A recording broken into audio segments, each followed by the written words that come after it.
بسم اللہ الرحمن الرحیم نحمده ونصلی ونسلم علی رسولنا الکریم اما بعد۔ ایک صاحب کا سوال ہے کہ ذکر کی پابندی نہیں ہو رہی ہے، فجر روزانہ قضا ہو رہی ہے، الحمدللہ سے شادی کرنے کی طاقت ہے لیکن رشتہ نہیں لگ رہا ہے اور مال بھی ہے، شادی تک نفس پر قابو کیسے کریں؟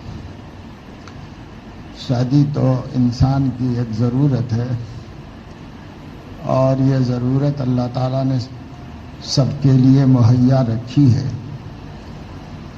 جیسے بھوک لگتی ہے، کھانا کھاتے ہیں، بریانی نہیں ملتی تو خشک ہی کھا لیتے ہیں، مگر کھا کر بھوک مٹا لیتے ہیں۔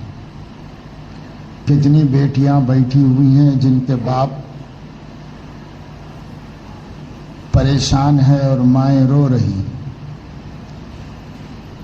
تو ایسا تو نہیں ہے کہ رشتے نہیں ہیں۔ اب آپ کے کچھ نخرے ہوں گے، وہ نخرے پورے نہیں ہو رہے ہوں گے بس، ورنہ میں نہیں سمجھتا کہ ایک شخص کو نکاح کی ضرورت ہے اور اسے کہیں بچی نہیں مل رہی۔ کتنی بچیاں ہیں جن کے ماں باپ کے فون خطوط مل کر اپنی بچیوں کے سلسلے میں جس پریشانی کا اظہار کرتے رہتے ہیں، اور لڑکی والوں کا بھی یہ حال ہے کہ ان کو بھی بہت سے لڑکے تیار ہیں، مل سکتے ہیں، لیکن ان کے اپنے کچھ نخرے ہیں کہ ایسا ہو فلاں ہو۔ یاد رکھو اس سلسلے میں حضرت علیہ الصلاۃ والسلام کی رہنمائی سے بہتر کوئی چیز نہیں ہو سکتی۔ حضرت عبداللہ ابن عمر رضی اللہ عنہما سے کوئی مسئلہ پوچھتا تو حدیث سناتے اور فرماتے لقد کان لکم فی رسول اللہ اسوۃ حسنہ، دیکھو نبی کیا کہتی ہیں، یہ دیکھو نبی کیا کہتی ہیں، بس وہی تمہارا اسوہ حسنہ ہے۔ یہ مسئلہ بھی ایسا ہی ہے۔ لڑکی کے بارے میں حضور علیہ الصلاۃ والسلام نے فرمایا کہ عورتوں کو، لڑکیوں کو منتخب کیا جاتا ہے، پسند کیا جاتا ہے، چنا جاتا ہے، کبھی ان کے مال کی وجہ سے، کبھی ان کے جمال کی وجہ سے، کبھی ان کی حیثیت عرفی اور خاندانی مرتبے کی وجہ سے، اور کبھی ان کے دین کی وجہ سے۔ جس میرے امتی کو ازدواجی زندگی میں کامیاب ہونا ہے اسے دین والی کو ترجیح دے کر کامیاب ہو جانا چاہیے۔ پھر دین کیا ہے؟ دین یہ ہے کہ عقائد درست ہوں، اخلاق اچھے ہوں، اور کم از کم نماز کی پابند ہو بس، کیونکہ نماز ایک ایسا فریضہ ہے جس سے عقیدہ بھی خراب ہو جاتا ہے جس کے بغیر، اس لیے کم از کم نماز پابندی سے پڑھتی ہو، اتنا ہو۔ ہمارے ایک بزرگ تھے، انتقال ہو گیا، استاد بھی تھے، وہ اپنی بچی کے لیے رشتہ دیکھ رہے تھے، بہت صوفی باصفا تھے، نیک آدمی تھے، اہل اللہ اور بزرگان دین کے بہت عقیدت مند تھے۔ انہوں نے ایک دفعہ مجھ سے بھی کہا کہ دعا کرو، بچی کے سلسلے میں فکر مند ہوں، اور میں نے بس اتنا طے کیا ہے، عقائد درست ہوں، نماز کا پابند ہو، ہمارے بزرگوں کو برا بھلا نہ کہتا ہوں، اتنا ہی، چاہے عقیدت مند بھی نہ ہو لیکن بدتمیزی نہ کرتا ہو، برا بھلا نہ کرتا ہو، کیونکہ ایسے آدمی کے سوء خاتمہ کا خطرہ ہے۔ اس وجہ سے بس فرماتے تھے بس یہ 3 چیزوں کو ذہن میں رکھا ہو، لیکن اللہ تعالیٰ کی تقدیر، ان کا انتقال ہو گیا، کسی بچی کے بھی نکاح سے پہلے ہی انتقال ہو گیا، سب اولاد کے بعد میں ہی نکاح ہو گیا۔ تو یہ ہے۔ اور لڑکی والے کو کیا کرنا چاہیے؟ تو اذا خطب الیکم من ترضون دینہ وخلقہ فزوجوہ، آپ کی بچی کے پاس رشتہ آئے ایسے شخص کا جس کا دین اطمینان بخش ہو اور اخلاق عمدہ ہو تو کر دو۔ یہ حضور علیہ السلام کی رہنمائی ہے، اور اس رہنمائی کے ساتھ یہ بھی فرما دیا الا تفعلوہ تکن فتنۃ فی الارض وفساد عریض، ایسا نہیں کرو گے تو پھر زمین پر عالمگیر فساد پھوٹے گا. اور وہی ہو رہا ہے کہ شادی خود تو نہیں کرتے کسی نیک دیندار سمجھدار اخلاق والے کو دیکھ کے، وہ بھاگ جاتی ہے تو روتے ہیں بیٹھ کے، لیکن خود نہیں کرتے دیندار سے شادی، نخرے کرتے رہتے ہیں یہ چاہیے وہ چاہیے وہ چاہیے وہ چاہیے. کیا چاہیے بھائی؟ اگر سب کچھ ہو اور اس کے بعد چلا جائے تو کیا کرو؟ تو میرا خیال یہ ہے کہ بھائی جب آپ کے پاس مال بھی ہے اور آپ کے پاس شادی کرنے کی طاقت بھی ہے، تو حضور علیہ السلام کی رہنمائی کیا ہے؟ یا معشر الشباب من استطاع منکم الباءۃ فلیتزوج. یہاں شارحین حدیث نے 2 ہی باتیں بتائی، جسمانی طور پر فٹ ہو اور معاشی اعتبار سے گھر گرہستی کر سکتا ہو، بیوی کو پال سکتا ہو. بس اگر یہ 2 چیزیں ہیں وہی استطاعت ہے. جیسے الزاد والراحلہ حج کی استطاعت ہے کہ بدنی طور پر سفر کرنے حج کرنے کے قابل ہو اور مال کے اعتبار سے وہاں تک پہنچ سکتا ہو، سامان سفر اس کے پاس ہو. بس تو جیسے اس کا نام استطاعت ہے، ایسے ہی بدنی اعتبار سے فزیکلی فٹ ہو اور کوئی نقص نہ ہو، اور معاشی اعتبار سے ایک متوسط زندگی گزار لے سکتا ہو. بس تو پھر اس کو کیا کہتے ہیں حضور علیہ السلام؟ اس سے کہہ رہے فلیتزوج، اس کو چاہیے کہ اپنا نکاح کر لے. اور اسی کو کہا ہے، نوجوانوں ہی کو خطاب کر کے کہا ہے تم ہی کر لو. بس کیونکہ مزید چکر رکھنا نہیں چاہ رہے تھے حضور علیہ الصلوۃ والسلام. اتنا ہی ہلکا پھلکا معاملہ ہے، اگر یہ قابلیت ہے تو کر لو، کوئی لڑکی پسند کرو اور شادی کر لو اس سے. لیکن ہمارے سماج میں بڑوں والدین موجود ہوتے ہیں تو اپنے بڑوں کو سرپرست بنا کر کیا جاتا ہے، اس کو شریفانہ طریقہ سمجھا جاتا ہے. اس عرف کی روشنی میں اپنے بڑوں کو آمادہ کر کے کر دو.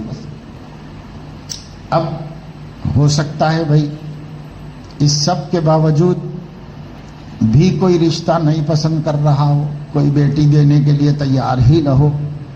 اگر ایسی بات ہے تو پھر صبر، ورنہ تو حضور علیہ السلام نے پردیسیوں کے بھی نکاح کروا دی اور غریب سے غریب آدمی کے بھی کرا دی، جو نہ مہر دے سکتا تھا نہ ولیمہ کر سکتا تھا، اس کا بھی نکاح کرا دیا حضور نے. تو ان سب دینی سہولتوں کے باوجود اگر مشکل ہو رہی ہے اور کوئی بیٹی دینے کو تیار نہیں ہے تو اب صبر ہے. کیسے صبر کرے؟ روزہ رکھ کر صبر. فعلیہ بالصوم، اس کی ذمہ داری ہے کہ وہ روزے رکھے، روزے رکھ کر کسر شہوت کرے، شہوت کو توڑتا رہے اپنی روزہ رکھ کر. لیکن حضرت مفتی سعید احمد صاحب پالنپوری رحمۃ اللہ علیہ، شیخ الحدیث دارالعلوم دیوبند، انہوں نے حدیث کی تشریح کرتے ہوئے فرمایا کہ 1 2 3 روزوں سے کسر شہوت نہیں ہوتی، بلکہ شہوت میں اضافہ ہوتا ہے. روزہ رکھنے سے بھوک میں شہوت میں اضافہ ہوتا ہے. پھر حضور علیہ السلام نے کیوں اس کا حکم دیا؟ تو فرمایا کہ اس کا فائدہ تو ہوگا جب بکثرت روزے رکھے گا، تب اس کا فائدہ ہوگا، کیونکہ رفتہ ضعف پیدا ہوگا اور پھر اس کو صبر کر لینا آسان ہو جائے گا. تو اس لیے وہ بکثرت روزے رکھے. بکثرت کی بھی حضرت نے ایک توجیہ فرمائی، وہ یہ ہے کہ اسلام میں کفارے کا روزہ 2 مہینے رکھا جاتا ہے. تو مستی ٹوٹنے کے لیے رکھایا گیا ہے، تو 2 مہینے کم سے کم روزہ رکھے، پھر گیا اب دے، پھر نہیں انتظام ہوا تو اور 2 مہینے روزہ رکھے، پھر گیا اب دے. اب ایسا کرنے سے تو کہیں کسی غریب سمجھدار کو دیکھ کے شادی کر لینا ہی بہتر ہے، سمجھے؟ تو وہی کر لو، سمجھے؟ اب رہ گیا ذکر اور فجر.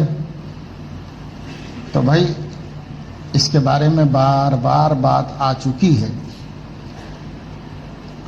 پھر بھی پوچھو تو یاد دہانی ہو جائے گی، یا پوچھنے والا پہلے نہ رہا ہو کسی مجلس میں۔ وہ یہ کہ ذکر نہیں ہو رہا ہے، فجر نہیں ہو رہی ہے، یہ کوئی بات ہی نہیں ہوتی۔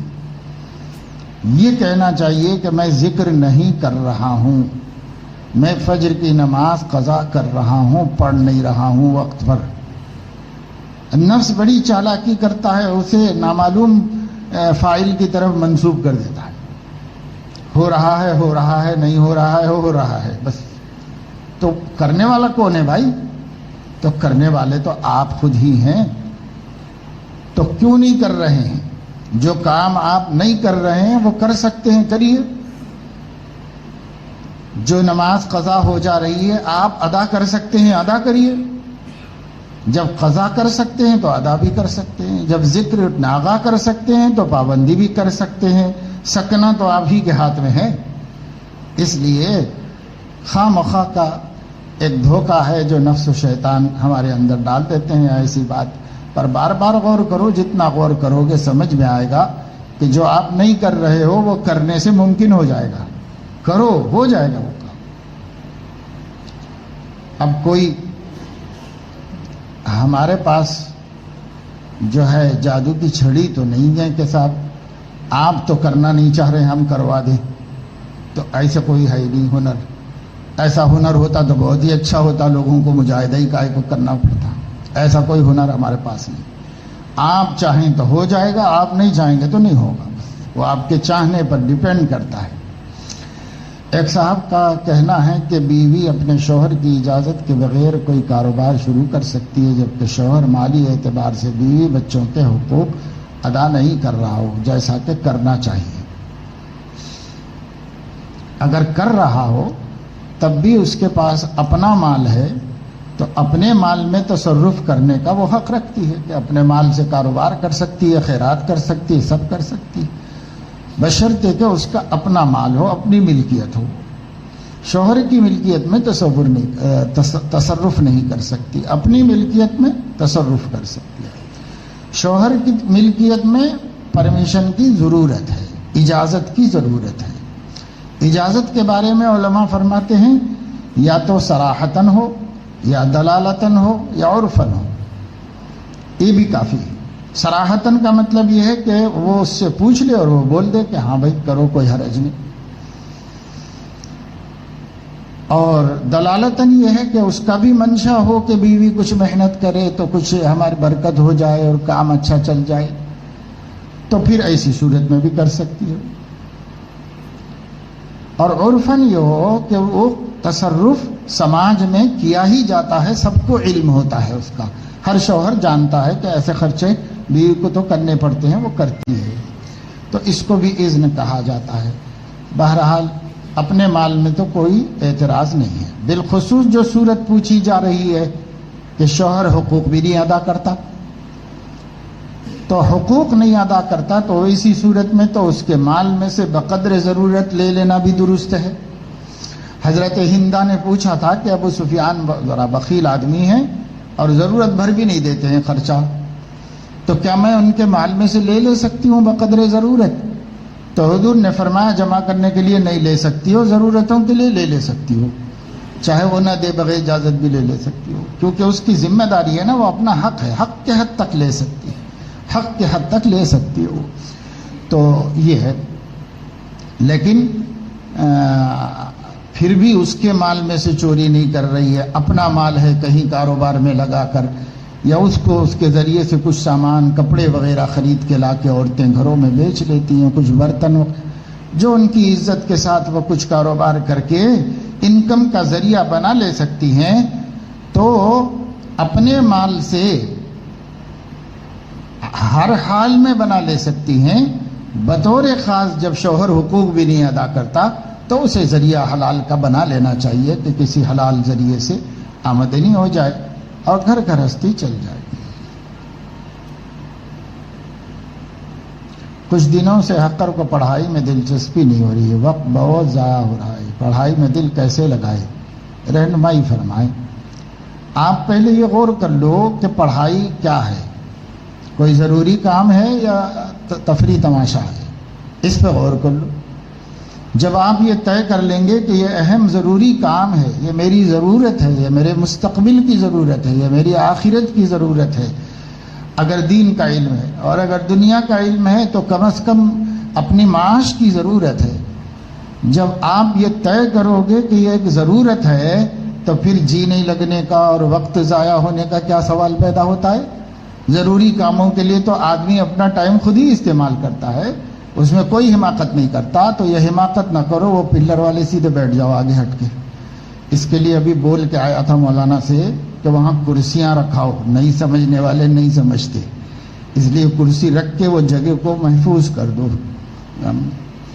یہاں سونا ہے تو کائے کو آ کے بیٹھا بھائی، اوپر جا کے کہیں سو جانا، خاموش، ادب سے بیٹھو، تمیز سے، تہذیب سے۔ ہماری طبیعت خراب ہے پھر بھی ہم آپ سے بات کر رہے ہیں، گفتگو کر رہے ہیں، سمجھے آپ لوگوں کو سستی سوجتی ہے، کمر دکھتی ہے آپ لوگوں کی، وہ لگا کے وہاں رکھ دو۔ بیمار ہے تو اوپر بیٹھو، صحت مند ہو تو ادب سے بیٹھو۔ 1000 دفعے بولنے کے باوجود وہی حرکتیں کرتے ہو، تو اس کو چالاکی سمجھتے ہیں۔ سر اٹھا کے دیکھتے رہیں تو یہاں سے نظر نہیں آئے گا، ایسے سمجھتے ہیں چالاکی سے۔ کیا تمیز ہے کہ اس کو کہ ہر دفعے کہا جائے، ہر دفعے کہا جائے۔ اب اگر آپ کی طبیعت ٹھیک نہیں ہے تو اوپر بیٹھ جاؤ۔ تیسری بات یہ ہے کہ مطالعہ کرنے کی عقل کو توفیق نہیں ہو رہی ہے۔ اگر مطالعہ کرتا بھی ہوں تو سمجھ میں نہیں آتا ہے، کسی سے سنا ہو تو سمجھ لو، یا اپنے استاد سے مشورہ کرو اور ان سے معلوم کرو کہ میرا لیول کیا ہے۔ اپنے لیول کے حساب سے، اپنی صلاحیت کے لیول کے حساب سے کتاب کا انتخاب کرو، پھر اس کا مطالعہ کرو۔ نہیں تو پڑھنے پڑھانے میں لگے رہو، اسی پر محنت کر لو۔ جب استعداد پیدا ہوگی تب مطالعہ کرنا۔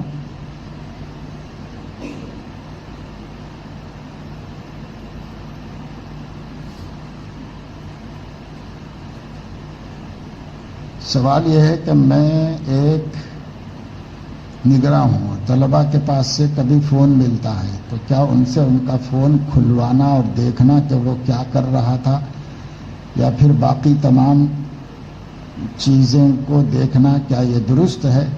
بھائی طلباء کو اگر آپ نے منع کر دیا ہے کہ انہیں فون نہیں رکھنا چاہیے اور پھر ان کے پاس ملے تو انہوں نے وعدہ خلافی کی ہے اور معاہدے کو توڑا ہے، اس لیے ان سے اس کو ضبط کر کے دفتر میں محفوظ کر دیا جائے، اور جب ان کے ایک سرپرست آویں یا وہ جانے لگیں تو ان کی ملکیت ان کو دے دی جائے، اگرچہ کہ وہ طالب علم کے لیے ایسا نقصان ہے کہ جس کو ضائع بھی کر دیا جا سکتا ہے، لیکن نہ کیا جائے، سرپرست کو بلا کر ان کے حوالے کر دیا جائے اور کہا جائے کہ دوبارہ پھر کہیں ملے گا تو پھر ہم اخراج کر دیں گے، پھر مدرسے کے ماحول میں آپ کے بچے کو نہیں رکھیں گے۔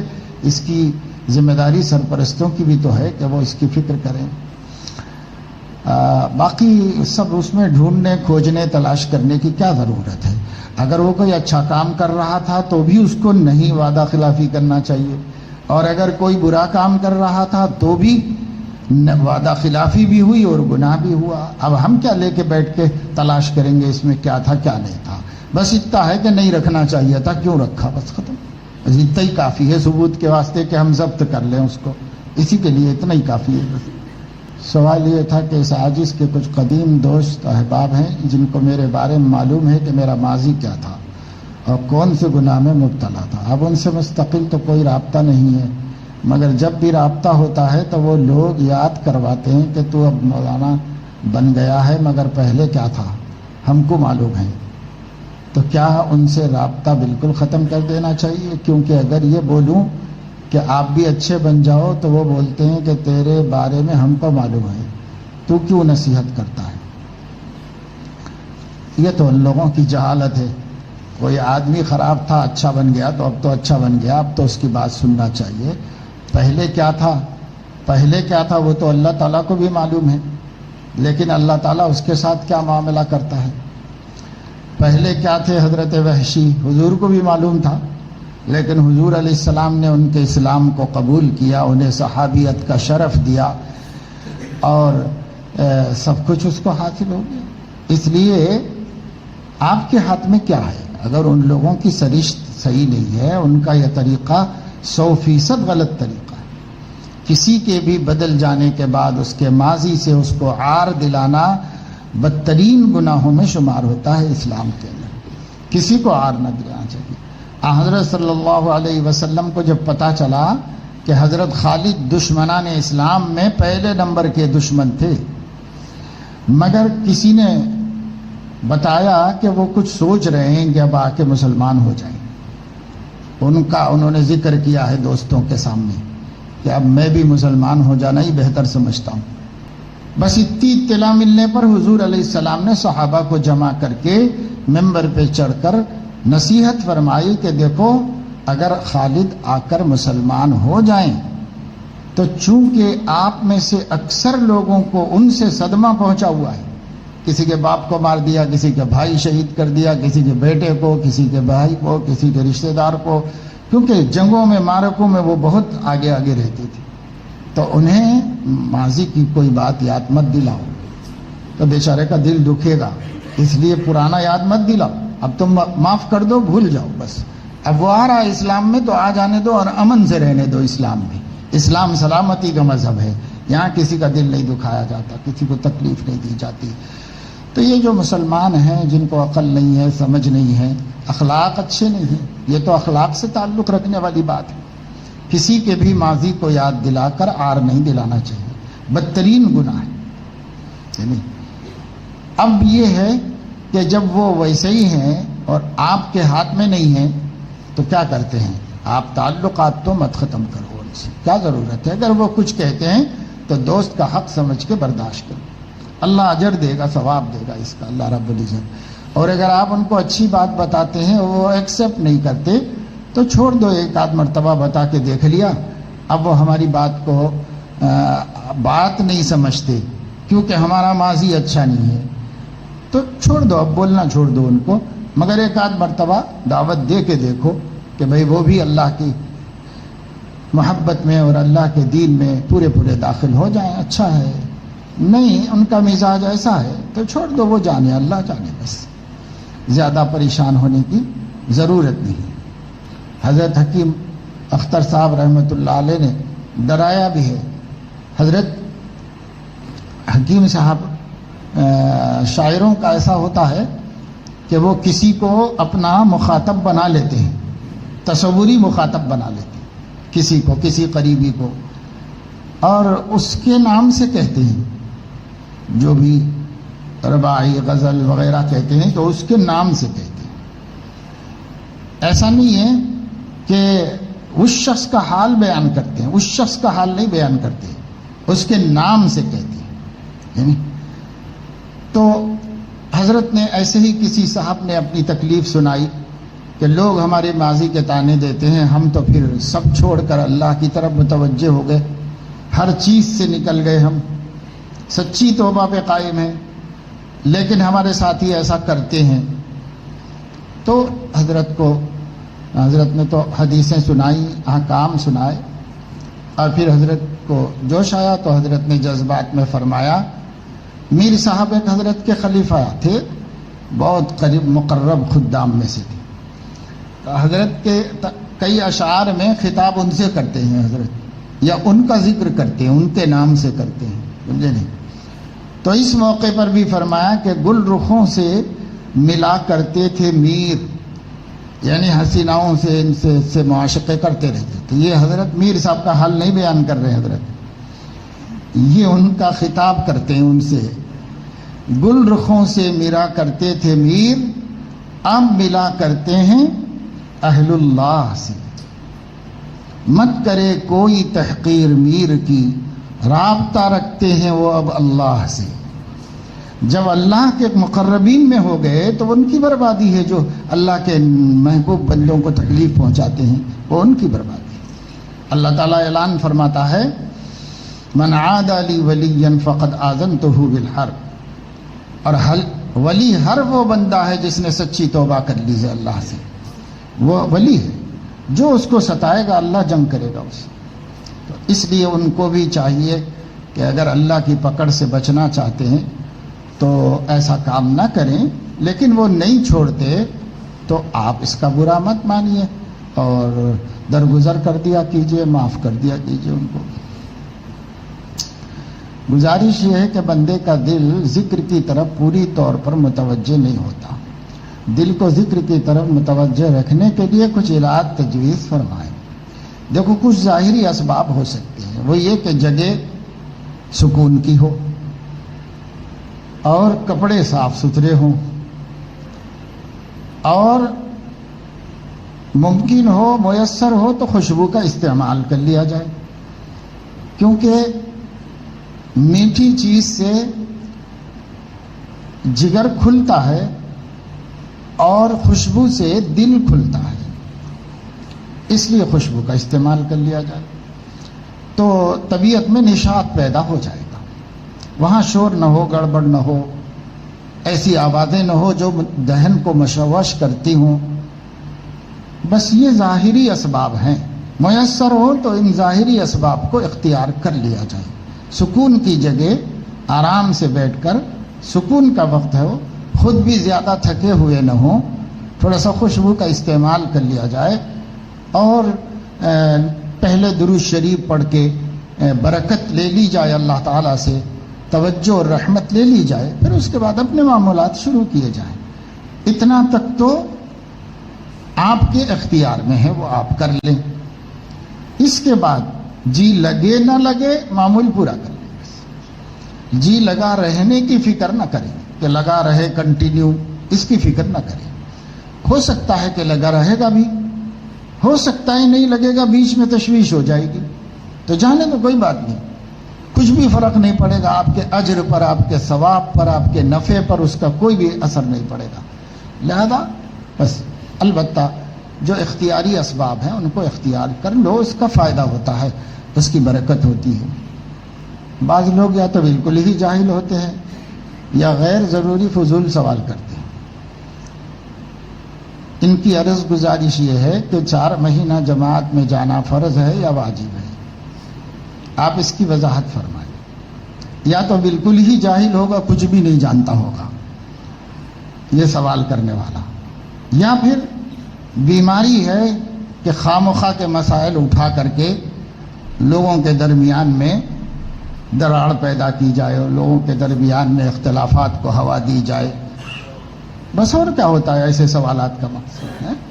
ایسے سوالات مت کرو۔ لا تسألوا عن اشیاء ان تبد لکم تسؤکم، ایسے سوالات مت کرو جس کا جواب ملے تو شرمندگی ہو، ایسے سوالات مت کرو۔ تو ایسا سوال کا کیا فائدہ ہے بھائی؟ کیا اتنی بات تھوڑی بہت دین کی جانکاری رکھنے والا نہیں سمجھتا کہ فرائض واجبات کیا ہیں؟ اسے نہیں معلوم ہے؟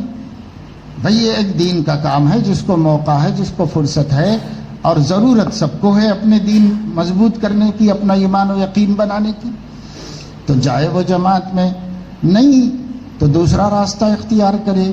اگر اس سے مناسبت نہ ہو تو کسی اور راستے سے دین کی فکر کرے۔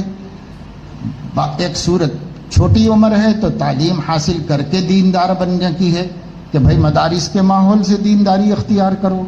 بڑے ہو گئے ہیں، زیادہ وقت نہیں ہے تو جماعت میں جا کر دینداری اختیار کرو، یا کسی اہل اللہ کی صحبت میں رہ کر دینداری اختیار کرو۔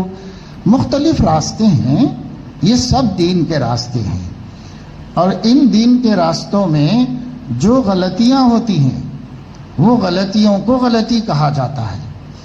اس لیے اگر میں دعوت و تبلیغ کے سلسلے میں بہت سے منکرات پر نکیر کرتا رہتا ہوں تو ایسے سوالات مجھ سے مت کرو کہ جس کے جواب کے ذریعے سے آپ اپنے نفس کو تسکین دے سکیں، ایسے سوالات مت کرو۔ دعوت و تبلیغ ایک دین کا کام ہے اور ایک اچھی محنت ہے اور ہونا چاہیے۔ اس میں کچھ چیزیں ایسی آ گئی ہیں رفتہ رفتہ، وہ بھی جہالت کی وجہ سے، کہ جو چیزوں پر ہم نکیر کرتے رہتے ہیں اور ہم بولتے رہتے ہیں، وہ فرض ہے عالم کا کہ وہ بولتا رہے کہ بھئی یہ غلطی ہے، یہ غلطی ہے، یہ غلطی ہے۔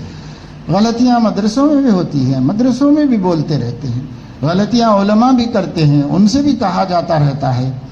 اسی طریقے سے آپ کو اگر جماعت میں جانے کی دعوت دی جا رہی ہو اور آپ کا تعلق کسی شیخ سے ہو تو اپنے لیے پوچھو کہ میرے یہ احوال ہیں اور مجھے بلایا جا رہا ہے، ساتھی بلا رہے ہیں، چلنے کے لیے کہہ رہے ہیں، اور میں یہ چاہ رہا ہوں کہ جاؤں یا نہ جاؤں، آپ میرے حالات کی روشنی میں میری رہنمائی فرمائیں۔ تو سالک کو اپنے حالات شیخ کو معلوم ہے، اس سے پوچھے، صرف اپنے بارے میں، اپنے بارے میں پوچھے صرف۔ اب یہ فرض ہے، واجب ہے، تو یہ تو ایسا مفروضہ ہے کہ خامخواہ کا ایک سوال ہے، یعنی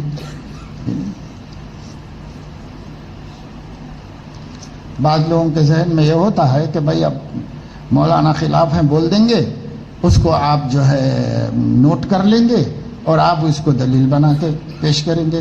تو میں ایسا بدھو مخالف تھوڑی ہوں بھائی، دین کی بنیاد پر اختلاف ہے، جو بھی ہے اللہ کے واسطے ہے اور ان سے بھی محبت ہے اور ان کے کام کو بھی ہم ضروری سمجھتے ہیں، سب کچھ، لیکن جہاں گڑبڑ ہے اس کو گڑبڑ بولتے ہیں، جہاں غلطی ہے اس کو غلطی بولتی ہیں، بس یہ ہے۔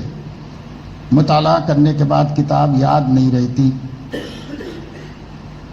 یاد کرنے کے لیے مطالعہ نہیں کیا جاتا، عمل کرنے کے لیے مطالعہ کیا جاتا ہے۔ جو باتیں آپ پڑھیں گے اس میں جو اپنے عمل کی باتیں ہیں اس پہ عمل شروع کر دینا چاہیے، جو اثر کی باتیں ہیں وہ تو خود بخود ہوتا ہے، جو اچھی باتوں کا، دین کی باتوں کا اثر ہے وہ تو پڑھتے وقت خود بخود ہوتا ہے، تو جس پہ عمل کرنا ہے اس پہ عمل کرنا ہے۔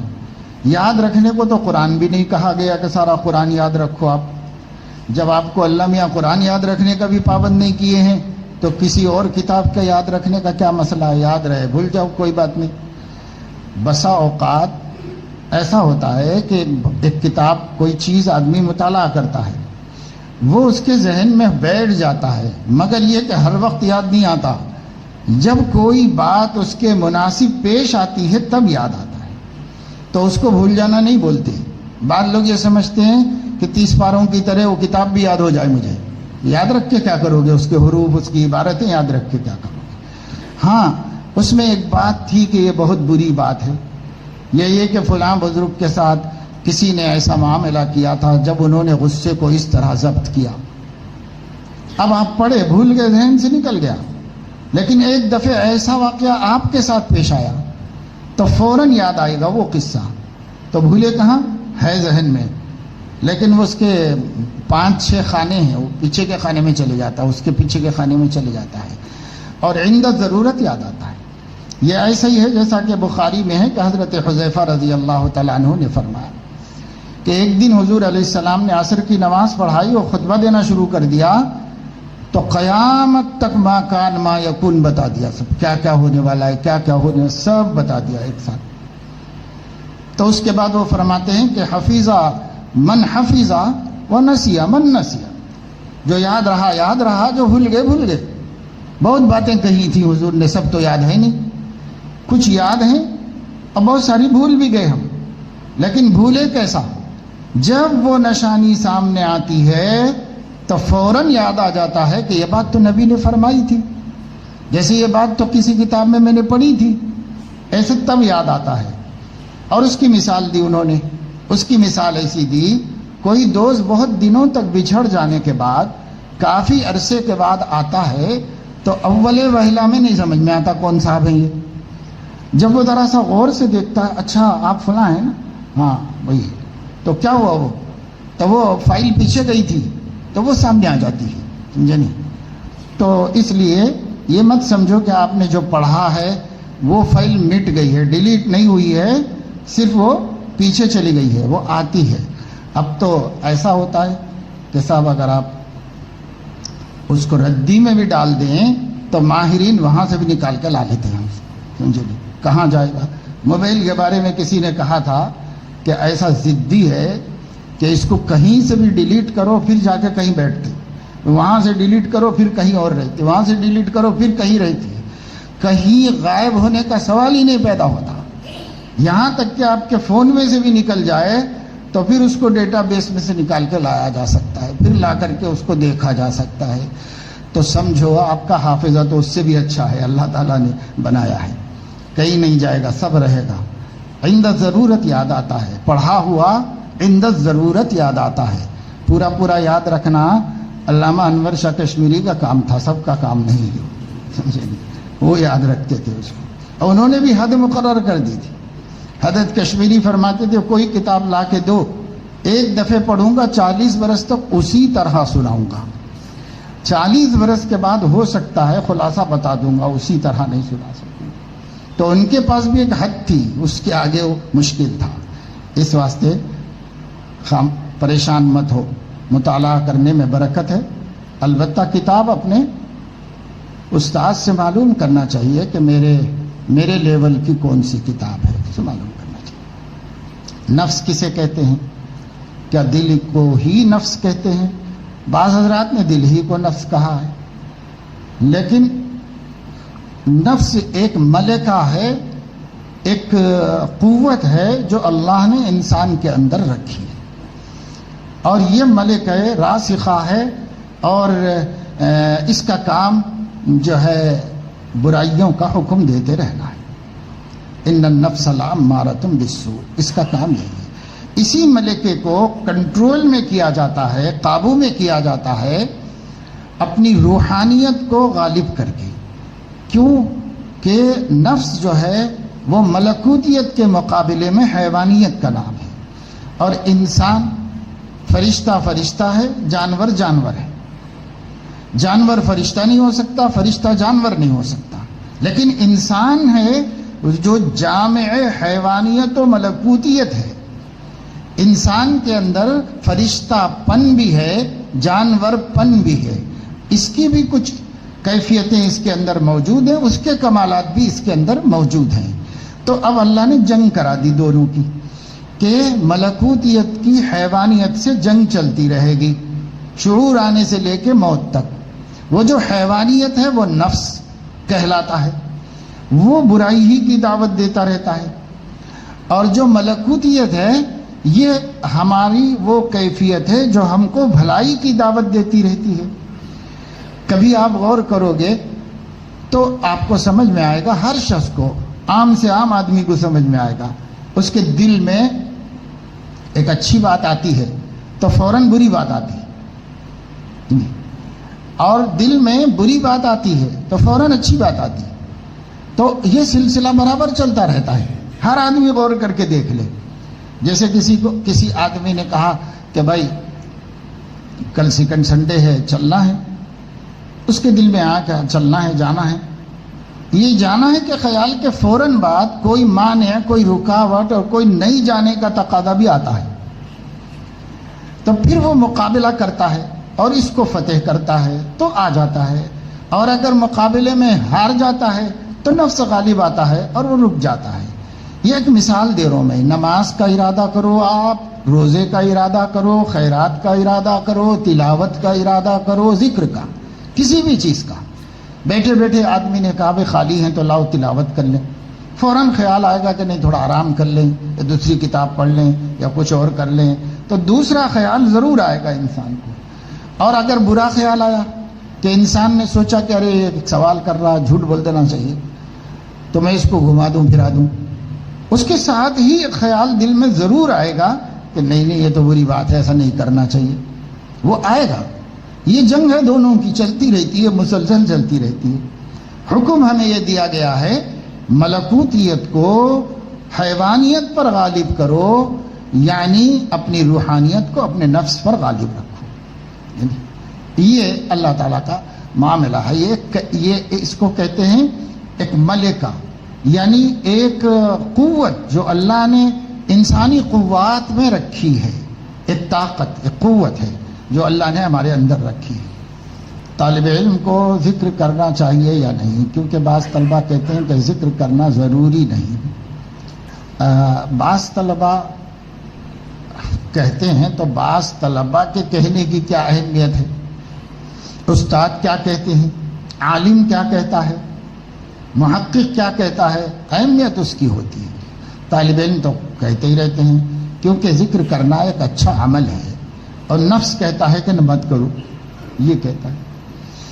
تو طالب علم اگر ہے تو اس کو دو چیزیں ذہن میں رکھنا چاہیے۔ ایک تو یہ کہ اگر اس کے ذکر میں مشغول ہونے سے اس کے طلب علم میں کوتاہی ہو رہی ہے اور علم کو نقصان پہنچ رہا ہے، تب تو اس کے لیے علم میں مشغول ہونا ذکر میں مشغول ہونے سے افضل ہے اور اس کا اجر بھی اس کو اس میں مل جائے گا۔ لیکن طالب علم کا اپنا ٹائم ٹیبل بتا رہا ہے کہ صاحب میں سارا وقت تو طلب علم میں لگاتا نہیں ہوں، اگر مل جائے تو بھی نہیں لگاؤں گا، ذکر کا ٹائم میں ذکر چھوڑ دوں گا، ابھی تو وہاں پر کوئی اور اچھا کام تو کروں گا نہیں۔ تو جب ایسا ہے تو نفس ورغلا رہا ہے، نفس دھوکہ دے رہا ہے۔ اس وجہ سے ذکر جاری رکھنا چاہیے، اس لیے کہ اس سے نور پیدا ہوتا ہے، اس سے برکت حاصل ہوتی ہے، اس سے قوت حاصل ہوتی ہے۔ اللہ کے نام میں بڑی طاقتیں ہیں، جب آدمی اللہ کا ذکر کرتا ہے اس کے اندر نورانیت پیدا ہوتی ہے، حافظے میں برکت ہوتی ہے، شرح صدر ہوتا ہے اور طبیعت میں چستی پیدا ہوتی ہے، اور بہت سے فوائد ہیں، اور یہ فوائد معین تعلیم و تربیت ہے۔ اس وجہ سے مشائخ یہ کہتے ہیں کہ طالب علم کو بھی تھوڑا وقت ذکر کرنا چاہیے، بہت زیادہ نہیں۔ جن کو ہمارے حضرت حکیم الامت رحمۃ اللہ علیہ نے تو ایک پورا خاکہ ہی بنا دیا قصد السبیل میں، کہ جو عالم مشغول اس کے لیے یہ، عالم غیر مشغول کے لیے یہ، اور غیر عالم مشغول کے لیے یہ، اور غیر عالم غیر مشغول کے لیے یہ۔ تو قصد السبیل تو چھپی ہوئی ہے، بہت تسہیل کر کے چھپا دی گئی ہے، تو اسے دیکھنا چاہیے۔ اس کے اندر حضرت نے سب خاکہ بنا کے دے دیا ہے، اس کو ملحوظ رکھو۔ ذکر سے محروم ہونا اچھا نہیں ہے۔ ہاں ایک طالب علم ہے، جیسے امتحان کے دن ہے تو تیاری کرنی ہے، کسی کتاب میں کمزور ہے، ابھی تک مطالعہ پورا نہیں ہو سکا، ان دنوں میں اگر وہ ذکر چھوڑ دیتا ہے اور ذکر کے بجائے بھی پڑھتا ہے اور اس کے بجائے بھی تیاری میں لگا ہوا ہے، تب تو کوئی حرج کی بات نہیں ہے، یہ بھی اچھا کام ہے، بلکہ اس وقت وہی افضل ہے اس کے واسطے۔ لیکن بسا اوقات ایسا ہوتا ہے کہ یہ کہہ کر کے کہ طلبہ کے لیے ضروری نہیں ہے، وہ چھڑا دیتا ہے، چھڑا کے کوئی اچھا کام کراتا ہے کیا؟ اس کے بعد اچھا کام تو نہیں کراتا، وہ ٹائم بیکار جاتا ہے، وہ کسی کام میں بھی نہیں جاتا۔ تو وہ بیکار جانے کے بجائے اللہ کے ذکر میں جائے، اس سے بڑی کیا چیز ہے؟ ذکر اللہ تو حضرت ابراہیم علیہ السلام نے ہمارے نبی صلی اللہ علیہ وسلم کو معراج میں بتایا کہ آپ کی امت کو میرا سلام کہہ دیجئے اور یہ بتا دیجئے کہ جنت ایک چٹیل میدان ہے، اور سبحان اللہ ایک درخت ہے، الحمدللہ ایک درخت ہے، لا الہ الا اللہ ایک درخت ہے، اللہ اکبر ایک درخت ہے، لا حول ولا قوت الا باللہ، جتنے بھی ذکر ہیں جن میں اللہ کی تعریف ہوتی ہے، تسبیح و تحمید، ہر ذکر ایک چھوٹے چھوٹے پودے رکھے ہوئے ہیں، جیسے نرسری والے کے پاس رکھے ہوئے ہوتے ہیں، وہ صرف تیار کر کے رکھ دیتا ہے، مگر وہ وہاں پلتے بڑھتے نہیں ہیں، اسے لے جا کے باغ میں، چمن میں، پارک میں لگانا پڑتا ہے، وہاں اس کی آبیاری ہوتی ہے۔ تو پودے ہیں نرسری میں صرف جنت کی۔ اب جو شخص اپنے جنت کو باغ و بہار بنانا چاہتا ہے وہ اللہ کا ذکر کرے، وہ جب سبحان اللہ کہے گا، سبحان اللہ کا پودا فرشتہ لگا دے گا لیا کر کے، وہ الحمدللہ کہے گا وہ پودا لگا دے گا۔ اب ان پودوں کی تربیت اور مالی گیری اللہ تعالیٰ فرماتے رہے، اللہ اس کو بڑھائیں گے، اللہ اس کو سرسبز و شاداب کریں گے، یہ سلسلہ چلتا رہے گا، تاکہ جب ہم پہنچیں اپنی جنت میں تو بالکل تیار ریڈی جنت ہو ہماری۔ تو کتنی بڑی بات، اللہ پاک حضرت ابراہیم علیہ السلام کو جزائے خیر عطا فرمائے، کیسا اچھا پیغام بھیجا ہمارے واسطے، کیونکہ ہم ان کی ملت ہیں، نبی صلی اللہ علیہ وسلم کی امت ہے، حضرت ابراہیم کی ملت ہے، ملت ابیکم ابراہیم، سنت ابیکم ابراہیم۔ یہ تو بھائی ذکر اللہ کے بارے میں یہ بھی نفسانی دھوکے ہوتے ہیں، اور دیکھو شیاطین تو جیسے جنات میں ہوتے ہیں نا، انسانوں میں بھی ہوتے ہیں، اس لیے جیسے جنی شیاطین سے ڈرنا چاہیے، انسی شیاطین سے بھی ڈرنا چاہیے، کہ انسانی شیاطین بھی بھٹکاتے ہیں، کیونکہ یہ بات قرآن میں ہے نا، آخری آیت قرآن کی یہی ہے، من الجنۃ والناس، اللہ مجھے بچا لیجئے جنات سے بھی اور انسانوں کے شر سے بھی اور جنات کے شر سے بھی، دونوں سے بھی بچائیے۔ تب پتہ چلا کہ یہ شیطنت کرنے والے جنات ہی میں نہیں ہوتے، انسانوں میں بھی ہوتے ہیں، بلکہ جنات کا شیطنت زیادہ طاقتور نہیں ہے، انسانوں کا زیادہ طاقتور ہے، کیونکہ انسان ساتھ میں رہتے اٹھتے بیٹھتے ہیں، اس لیے جلدی اثر ہو جاتا ہے ان کی شیطانی کا، اس لیے ڈرتے رہنا چاہیے۔ آخر گناہوں سے بچنے کی کوشش کرتا ہے مگر تھوڑے دن تک بچا رہتا ہے، اس کے بعد پھر گناہ کے خیالات آ جاتے ہیں، پھر گناہ کر بیٹھتا ہے، اس کے بعد شرمندہ ہوتا ہے، تو اس پر آپ کو پریشانی کا ہے۔ ایسا ہی کرتے رہو، پھر توبہ کرتے رہو، پھر توبہ کرتے رہو، پھر توبہ کرتے رہو، اور اس کے ساتھ ایک فکر بھی کرو، وہ فکر یہ کرو کہ پھر میں مبتلا نہ ہوں، اس کی فکر کرو، پھر سے میں گناہ میں مبتلا نہ ہوں، فکر کرو، فکر کا فائدہ ہوگا۔ لیکن ایسا چل رہا ہے کچھ عرصے سے تو ایسے ہی آگے بھی چلتے رہنے دو، مگر اس میں ایک چیز کا فرق ہے، وہ یہ ہے کہ ایسا ہی چلنے دینے کے لیے نفس کو چھوڑ دو گے اس کے حال پر تو وہ تو کبھی آپ کو نیک بننے نہیں دے گا، کیونکہ ان النفس لامارۃ بالسوء، اس کا کام ہی بھٹکانا ہے، تو وہ بھٹکاتا ہی رہتا۔ تو فکر جاری رکھو کہ اب نہیں کرنا ہے، اس کی فکر جاری رکھو، تو اس کی برکت یہ ہوگی کہ پہلی دفعہ توبہ ٹوٹی تھی 1 ہفتے میں، تو فکر کی برکت سے اگلی دفعہ 2 ہفتے کے بعد ٹوٹے گی، اور فکر مسلسل جاری رکھو گے تو 1 مہینے کے بعد بھی ٹوٹ سکتی ہے، تو یوں وہ گیپ بڑھتا رہے گا، اور ہوتے ہوتے ایک مرتبہ قابو ہو جائے گا۔ جب آدمی بہت لمبے عرصے تک کوئی کام نہیں کرتا تو اس کی رغبت بھی دل میں کم ہو جاتی ہے، اس کا خیال بھی دل سے نکلنا شروع ہو جاتا ہے، یوں کامیابی آپ کو انشاءاللہ ملے گی۔ ہمارا بیٹا انگلش سال 2 میں ہے، وہ کبھی کبھی غصے میں بات کرتا ہے تو مجھے غصہ آتا ہے، اسی غصے میں اس سے نہیں بات کرتا ہوں۔ اس کی عمر 18 سال ہے، اس کی عمر 18 سال ہے، اوپر کیا لکھا بھائی انگلش سال 2، کچھ نہیں سمجھنا، چلو 18 سال کا ہے، میرا سلوک اس کے ساتھ کیسا ہونا چاہیے؟ تو پہلے والی بات سے تو ایسا سمجھ میں آیا کہ چھوٹا بچہ ہے تو اس کا جواب الگ ہے، اب 18 سال کا ہے تو جوان بچہ ہے، وہ غصے میں بات کرتا ہے تو ایسا ہونا تو نہیں چاہیے بھائی، مگر اگر آپ کا جوان بچہ آپ سے صحیح سے بات نہیں کرتا تو وہ تو بہت برا کر رہا ہے، بہت غلط کر رہا ہے، اس کی تربیت ہونی چاہیے۔ آپ بولیں گے تو وہ نہیں سنے گا، محلے کے امام صاحب سے یا کسی عالم دین سے یا کسی بزرگ سے نصیحت کروا دیں تو ہو سکتا ہے اس کو کچھ اثر ہو جائے، کیونکہ دوسرے بولنے سے اثر ہوتا ہے، آپ سے تو پنگا ہی ہے اس کا، اس لیے وہ آپ کے بولنے سے نہیں سمجھے گا۔ اس کے لیے تو خارجی فکر کرو، دعا کا اہتمام کرو، اور کسی اللہ کے نیک بندے سے نصیحت کروا دو اس کو۔ اور اس کے باوجود آپ اپنے کو ضبط میں رکھو، اس لیے کہ جب یہ پتہ ہے کہ وہ غلط کر رہا ہے تو وہ غلط کام آپ مت کرو۔ غصے کا جواب غصے سے دیں گے تو پھر سوائے فساد کے اور کچھ نہیں ہوگا۔ غصے کا جواب حلم سے، تحمل سے دینا چاہیے، یہی اس کا طریقہ ہے۔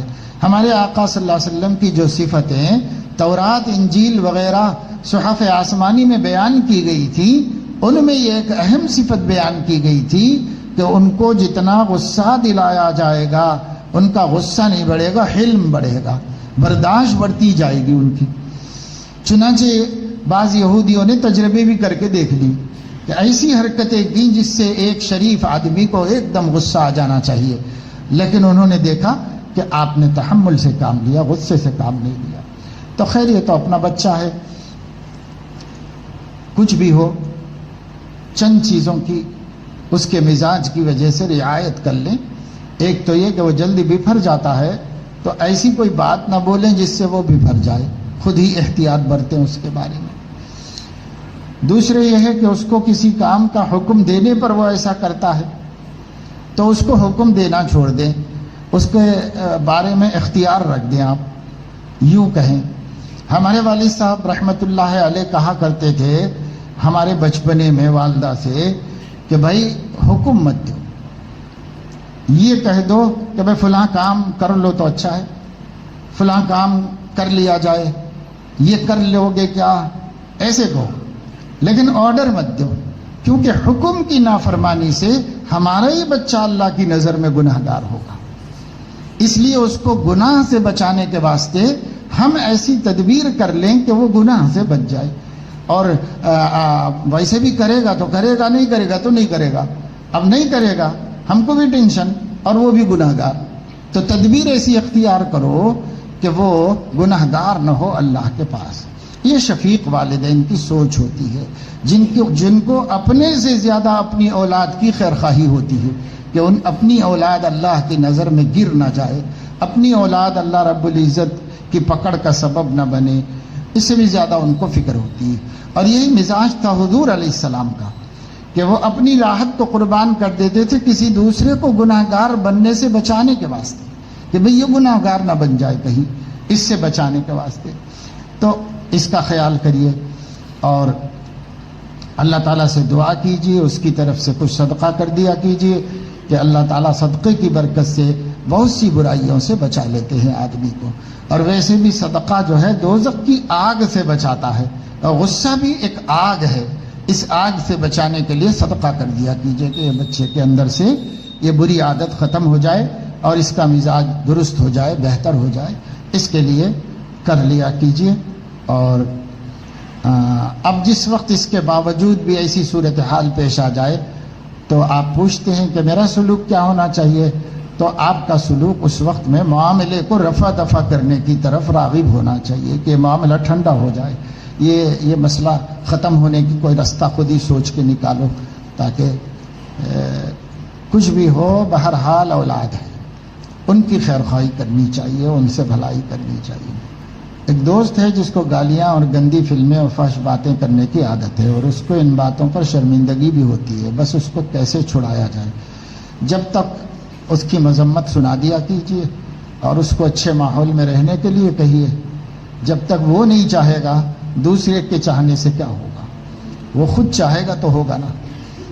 اسرائیل کی، یہ اسرائیل نہیں ہے، اسرائیل تو موت کا فرشتہ ہے جو فی الحال ان پر مسلط کیا گیا ہے، لیکن وہ خود اسرائیل ہے، اسرائیل نہیں، اسرائیل ان کے اوپر مسلط ہیں فی الحال۔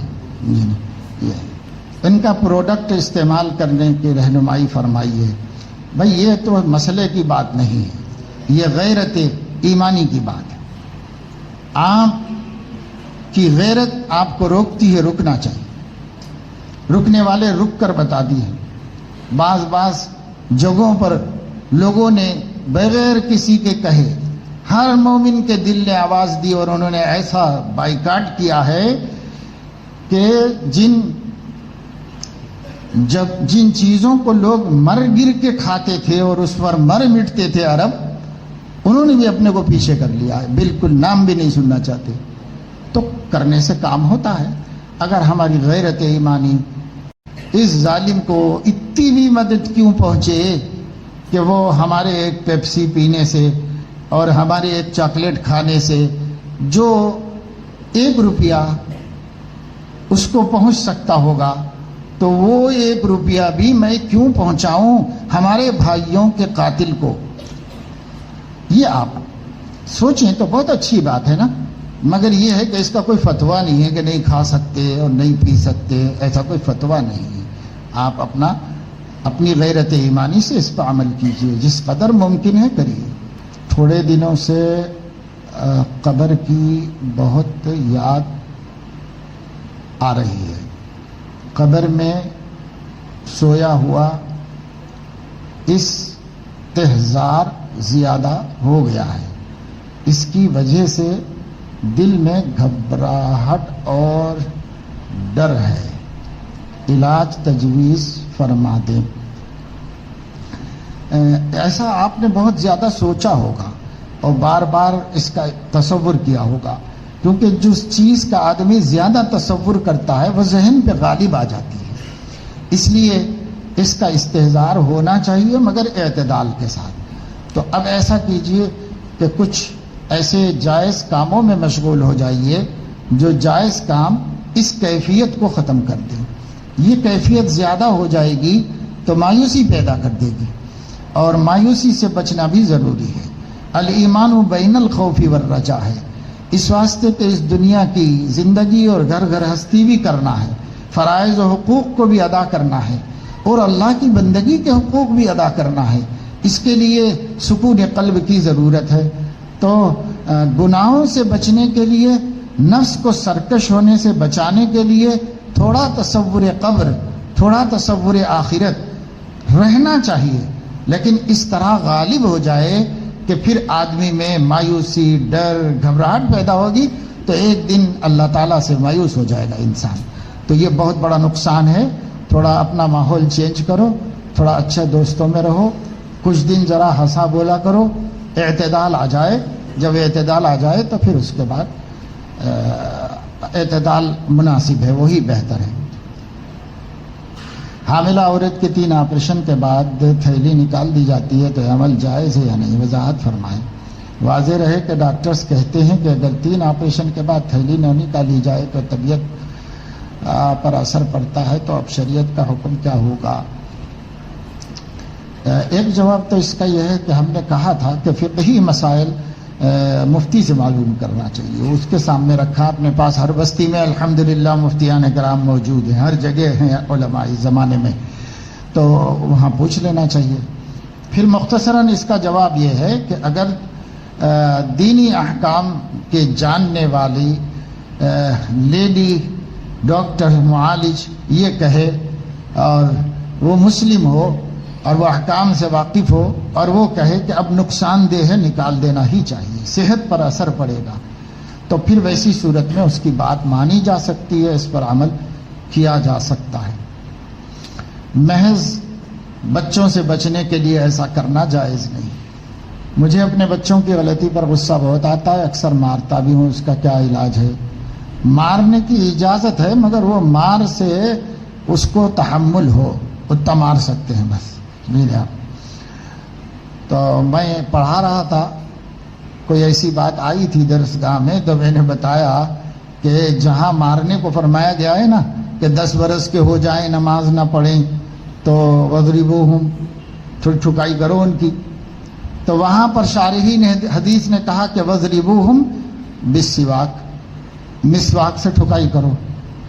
تو میں نے طالب علموں سے کہا کہ غصے والے باپ کو مسواک کی بھی اجازت نہیں دی جائے گی، اس واسطے کہ وہ مسواک پکڑے گا اور ٹھوس دے گا اس کے اندر لے جا کے، سمجھیں؟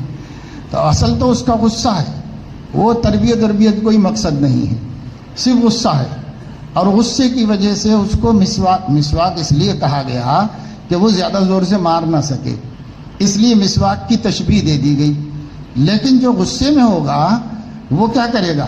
پکڑے گا اور دیکھے گا کہ صاحب اس سے تو مارنا نہیں آ رہا، تو وہ کہیں لے جا کے پیٹ میں ٹھوس دے گا اس کے غصے میں، تو یہ تو اور بڑی مصیبت ہو جائے گی۔ لہذا دیکھا جائے گا کہ آپ کا غصہ کتنا ہے۔ یہ غصہ قابو میں نہیں ہے تو آپ کو مارنے کی اجازت بھی نہیں ہے۔ جیسے قاضی کو غصے میں فیصلہ کرنا حرام ہے، ایسے ہی استاذ کو اور مربی کو اور باپ کو غصے میں سزا دینا حرام ہے، ناجائز ہے۔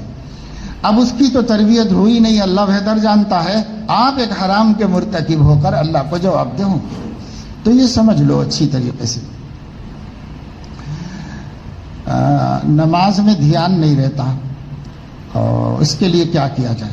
اب پہلے سوال کے بارے میں ایک بات اور سمجھ لو، وہ یہ ہے کہ جو ماں باپ ٹھوکم ٹھاک والے ہی ہیں ان کے بچے عادی ہو جاتے ہیں، اور وہ بچے خود ہی بولتے ہیں، بلکہ بعض طلبہ بھی بولتے ہیں اساتذہ کے بارے میں، جا بول جا کیا کرتا 2 لگائیں گے انہوں اور کیا کریں، یعنی ڈر بیٹھتا، ڈر ہی نکل گیا اس کو، ختم۔ اب بچے بھی ایسے ہی بولتے ہیں، بابا کو بولتی ہوں، بابا کو بولتے ہیں بولو نا کیا کریں گے، 2 لگائیں گے اور کیا کریں، بس کچھ ڈر ہی نہیں ہے اس کو، 2 لگانے کا ڈر نہیں ہے، 10 لگانے کا ڈر نہیں ہے، ڈر ہی نکل گیا اس کو، فائدہ کیا ہے؟ تو ہمارے آقا صلی اللہ علیہ وسلم نے تو فرمایا تھا کہ علقوا الصوت فی البیوت، گھر میں کوڑا لٹکا کے رکھو، یوز کرو نہیں فرمایا کبھی بھی، نہ کبھی نبی نے یوز کیا ہے پوری زندگی میں۔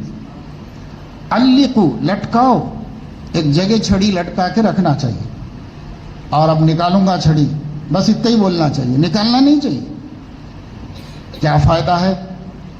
تو بھائی میں بولوں کوئی بولو تو آپ اختلاف کریے، لیکن میں اس کی بات بول رہا ہوں جس سے اختلاف نہیں کر سکتے. آگے حضور نے فرمایا انہو ادب لہم، ایسا کرنا ان کو ادب سکھانے کا ذریعہ بنے گا، ان کو ادب سکھانے کا ذریعہ بنے گا. تو جیسے قرآن میں نا ذکر فإن الذکریٰ تنفع المؤمنین، تو تمہارا بچہ بھی تو مومن ہے، تو نصیحت نفع کرتی ہے، اللہ فرما رہا ہے. تو کوئی دنیا کا بڑے سے بڑا اسکالر بولتا تو ہم کہتے ہیں بالکل غلط بول رہا ہے، کچھ نفع نہیں ہوتا میری بیوی کو بول. لیکن اللہ کا کیسے انکار کریں گے آپ؟ اللہ جس نے پیدا کیا وہ کہہ رہا ہے کہ نفع ہوتا ہے، نصیحت سے نفع ہوتا ہے، اب پٹائی سے نفع نہیں ہوتا ہے. تو اب سوچ لو یہاں کیا چیز کام کرتی ہے. اگر آپ اللہ پاک کوئی ایسا آلہ دے دیں جس سے ہم اپنی کیفیت کو خود دیکھ سکیں، 99% آپ کو انانیت، فرعونیت اور غصہ ہی اس کے پیچھے نظر آئے گا اور کوئی اخلاص نظر نہیں آئے گا، سب غصہ ہی دکھائی دے گا اور کچھ نہیں دے گا. اگر کوئی اللہ ایسا آلہ بنا دے کہ آدمی اپنی کیفیت کو خود دیکھ لے سکے. کرتے ہوں گے سائنٹسٹ تو ہر چیز ریسرچ کر رہے ہیں، ایسا بھی نکالتے ہوں گے تو تب پتہ چلے گا آپ کو. بہرحال حضور علیہ السلام نے ایک اچھا سبق دے دیا، وہ دوا ہے. دوا یہ ہے کہ او آقا تیرا بھی کوئی آقا ہے. بس اتنی بات کہہ دی تھی ایک صحابی کو جو اپنے غلام کو پیٹ رہے تھے نا، تو پیچھے سے کسی نے کہا، کیا کہا؟ او غلام کے آقا تیرا بھی کوئی آقا ہے، تو بھی کسی کا غلام ہے. بس اتنا یاد رکھ لے تو کوئی کسی پہ ظلم نہیں کر سکتا، کوئی کسی پہ زیادتی نہیں کر سکتا. تو مارو بھائی، مارنا کبھی کبھی تنبیہ کے لیے مناسب ہوتا ہے، مگر اس شخص کے لیے جس کا غصہ قابو میں ہو، اور جس کا غصہ اپنے قابو میں نہ ہو تو بھائی اس کے لیے تو جو مسئلہ ہے وہ مسئلہ ہے. اب آپ کی کھوپڑی میں اترا تو بھی مسئلہ ہے، نہیں اترا تو بھی مسئلہ ہے. نماز میں دھیان نہیں رہتا، اس کے لیے کیا کیا جائے؟ وہ بات جو شروع میں کسی کے سوال کے جواب میں ذکر کے سلسلے میں بتایا نا، وہی نماز کے سلسلے میں ہے. پہلے جو تدبیر ظاہری ہے وہ کر لو، اور تحیۃ المسجد کا اہتمام، سنن قبلیہ کا اہتمام، اور وضو اچھی طرح کرنا اسباغ کے ساتھ. اسباغ کا مطلب غلو نہیں بلکہ سنت کے مطابق وضو کرنا. اس کے بعد دعا پڑھ کر مسجد میں داخل ہونا. ایک دعا مسجد میں داخل ہونے کے بعد کی بھی ہے، داخل ہونے کی تو سب کو پتہ ہے، ایک داخل ہونے کے بعد کی بھی ہے. وہ جو حضرت ڈاکٹر عبدالحی صاحب رحمۃ اللہ علیہ کی کتاب ہے سنتوں والی، اس کے اندر موجود ہے، اعوذ باللہ العظیم وبوجہہ الکریم وسلطانہ القدیم من الشیطان الرجیم. اللہ کی اتنی عظمتوں کا ذکر کر کے شیطان مردود سے جو پناہ منگوائی گئی. قرآن پڑھنے کے لیے تو اعوذ باللہ من الشیطان الرجیم کافی ہو گیا شیطان سے بچنے کے واسطے. لیکن یہ نماز کو خراب کرتا ہے نا، باقاعدہ پیدا کیا گیا ہے نماز کو خراب کرنے والا شیطان. تو نماز میں وسوسے ڈالنے ہی کے لیے پیدا ہوا ہے، تو اس لیے تگڑی دعا مانگی گئی، اعوذ باللہ العظیم وبوجہہ الکریم وسلطانہ القدیم من الشیطان الرجیم. بس پکڑ کے اللہ اس کو روک دے گا تو پھر سب ختم ہو جائیں گے. یہ تو تدبیر ہے. تدبیر کے بعد اب اگر آپ کی نماز میں جی نہیں لگتا تو ذرا بھی پرواہ مت کیجئے، وہ بے جی لگی نماز ہی پڑھ لیجئے، بس ختم. انشاءاللہ اجر اتنا ہی ملے گا، کچھ کم نہیں ہوگا اجر آپ کا. اگر کوئی مجھے میرے مزاج کے خلاف بات کرتا ہے تو اس سے جب تک انتقام نہ لے لوں سکون نہیں ملتا. یہ تصور کیا کرو کہ المنتقم اللہ کا نام ہے، آپ کا نام نہیں ہے. آپ کا نام العبد ہے، آپ اللہ کے بندے ہیں، عاجز بندے ہیں. آپ کا نام بندہ ہے، آپ کا نام منتقم نہیں ہے. المنتقم اللہ کا نام ہے. تو انتقام لینا اللہ کی شان ہے. آپ کیا انتقام لیں گے؟ آپ کو انتقام لینا بھی نہیں آتا، آپ کے پاس انتقام کی طاقت بھی نہیں ہے، آپ انتقام پہ قادر بھی نہیں ہیں. اور اگر قادر ہیں تو حضور علیہ الصلاۃ والسلام کی آپ کو نصیحت یہ ہے، قابو پا کر معاف کر دو. یہ ہے اگر کسی کو بتانا بھی ہے، جیسے بعض لوگ کہتے ہیں نا کہ صاحب ان درست نہیں ہوتا، اس کا دماغ ٹھکانے لگانا پڑتا، بولتے لگانا ہی پڑتا دماغ ٹھکانے، بولتے تو ٹھیک ہے، اس کی بھی نبی رہبری فرما رہے، ٹھیک ہے آپ اپنی طاقت بتا دو، اور جب وہ رپس میں آ جائے معاف کر دو، رپس میں لانے کے بعد معاف کر دو، یہ حضور علیہ السلام کی ہدایت ہے۔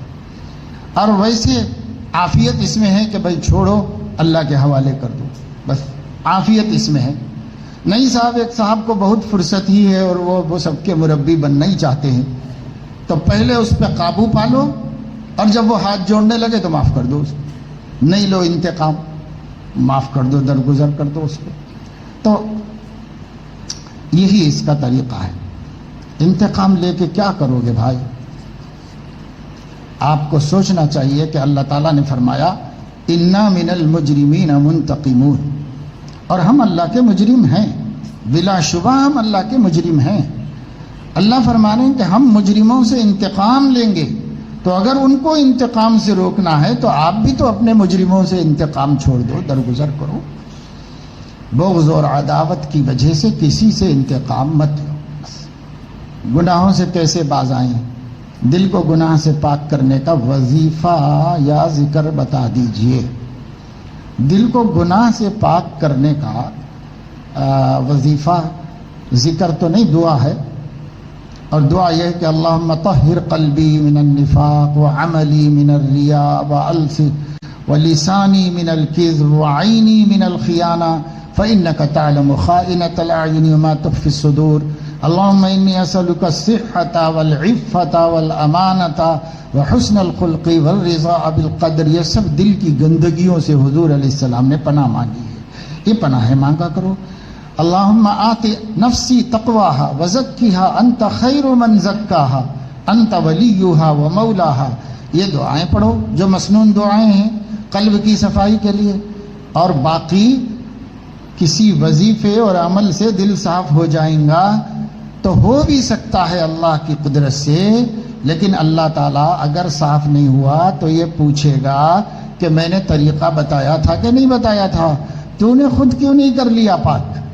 تو جواب دینا پڑے گا اللہ کو۔ اور طریقہ یہی ہے کہ گناہ ہے تو چھوڑ دینا ہے۔ اب باز آنے کے لیے کوئی وظیفہ پڑھیں گے کیا؟ آپ جا رہے ہو اور راستے میں کوئی نامحرم نظر آ جاوے، اب آپ اس کو دیکھنا چاہتے، گناہ ہے، گناہ سے بچنا ہے، تو آپ سوچیں گے کہ بھئی اس وقت کون سا ذکر کروں؟ تو اس وقت کون سا ذکر کرو گے؟ دیکھتے ہوئے بھی ذکر کرتے رہ سکتے، زبان شروع ہو جائے گی اور دیکھتے بھی رہو گے، تو گناہ بھی چلتا رہے گا، ذکر بھی چلتا رہے گا۔ تو ذکر تھوڑی ہوتا ہے بھائی، بریک لگانے سے بریک لگتا ہے۔ آپ گاڑی جا رہی ہے، آپ کی سامنے کوئی شخص آ گیا تو آپ نے کہا کہ بھئی کوئی ذکر کر لوں، تو کیا ذکر سے ایکسیڈنٹ سے بچ جاؤ گے؟ لے جا کے ٹھوک دو گے اس کو؟ ذکر تھوڑی بچائے گا بھائی، بریک لگانے سے بچیں گے۔ ایسے ہی جب ہم گناہ کا موقع آئے تو کوئی وظیفہ نہیں بچائے گا ہم کو، اس وقت ہمارا ارادہ ہی بچائے گا۔ یہ ارادہ بریک ہے، بریک لگاؤ اور بچو، اپنے ہاتھ میں ہے۔ یہ ہم کو نفس دھوکہ دیتا ہے کہ وظیفوں کے چکر سے خود مجاہدہ نہیں کرنا چاہتا، اس واسطے بولتا کوئی وظیفہ پوچھ لو پیر صاحب سے، یہ پوچھتا، خود مجاہدہ نہیں کرنا چاہتا۔ ذکر ہم سے کبھی ہو رہا کبھی نہیں، دعا فرمائیے کہ پابندی سے ہونے پہ اللہ تعالیٰ پابندی کی توفیق نصیب فرمائے۔ کوشش آپ کیجئے، دعا ہم بھی کر رہے ہیں۔ ایک دفعہ ہم سے غلطی ہو گئی تھی، ہم نے اللہ تعالیٰ سے توبہ بھی کر لی ہے، مگر ہم کو اطمینان نہیں ہو رہا۔ یاد رکھو حدیث کے مطابق جو معافی مانگ کر چاہے کتنا بڑا گناہ ہو، کفر شرک کیوں نہ ہو، معافی مانگ کر ڈاؤٹ کرے گا تو اللہ اس کو معاف نہیں کرے گا، معافی مانگ کر یقین کرے گا تو اللہ اس کو معاف کرے گا۔ یہ حدیث کے مطابق شرط ہے، یقین کے ساتھ مانگنا پڑے گا اللہ تعالیٰ سے، پورا یقین ہو۔ ابھی خود بخاری شریف میں حدیث موجود ہے کہ بغیر یقین کے کوئی دعا قبول نہیں، کوئی توبہ قبول نہیں۔ جو اللہ کو اس کو بدگمانی ہے کہ اللہ تعالیٰ وعدہ خلافی کر سکتا ہے، یہ بدگمانی کرنے والے سے تو اللہ ناراض ہو جاتا ہے۔ اس لیے اللہ نے جب وعدہ کیا ہے کہ تم توبہ کرو میں معاف کروں گا، تو پھر ڈاؤٹ کیسا بھائی؟ جو توبہ جس گناہ سے توبہ کر چکے ہو اب یقین کر لو، ایک دفعہ اور کر لو احتیاطاً توبہ، اور کر کے یقین کر لو کہ اللہ نے میری توبہ قبول کر کے مجھے پاک کر دیا ہے، اب یہ گناہ کبھی کبھی نہیں پوچھا جائے گا مجھ سے، یہ اس کا یقین کر لو۔ اور اگر وہ حقوق العباد ہے تو اس کے مطابق کرو توبہ۔ نماز میں خشوع خضوع کیسے پیدا کریں؟ اگر نماز پڑھنے کے لیے کھڑا ہونا ہو تو دل میں شیطانی خیالات آتے ہیں، کتنی رکعتیں ہوئی یہ بھی یاد نہیں رہتا۔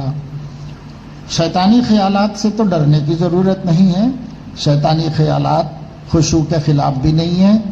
آپ کا نیت درست کر کے سنت کے مطابق نماز پڑھنا یہ خشوع ہے، اور شیطانی خیالات آنا تو اس کا کام ہی خیالات ڈالنا ہے، وہ ڈالتا رہے گا۔ اپنے ارادے سے شروع مت کرو اور اپنے ارادے سے باقی مت رکھو، خود سے آنے دو خود سے جانے دو، 1000 آ کے جانے دو، کوئی حرج کی بات نہیں ہے، اپنے آپ اس میں ہمارا دخل نہ ہو بس، تو اس میں کوئی حرج نہیں، ایسی نماز بھی قبول ہوگی، بلکہ جو ناگواری ہوئی اس کا اجر بھی الگ سے ملے گا اور نماز بھی قبول ہوگی انشاءاللہ، اس لیے اس میں پریشان ہونے کی کوئی بات نہیں ہے۔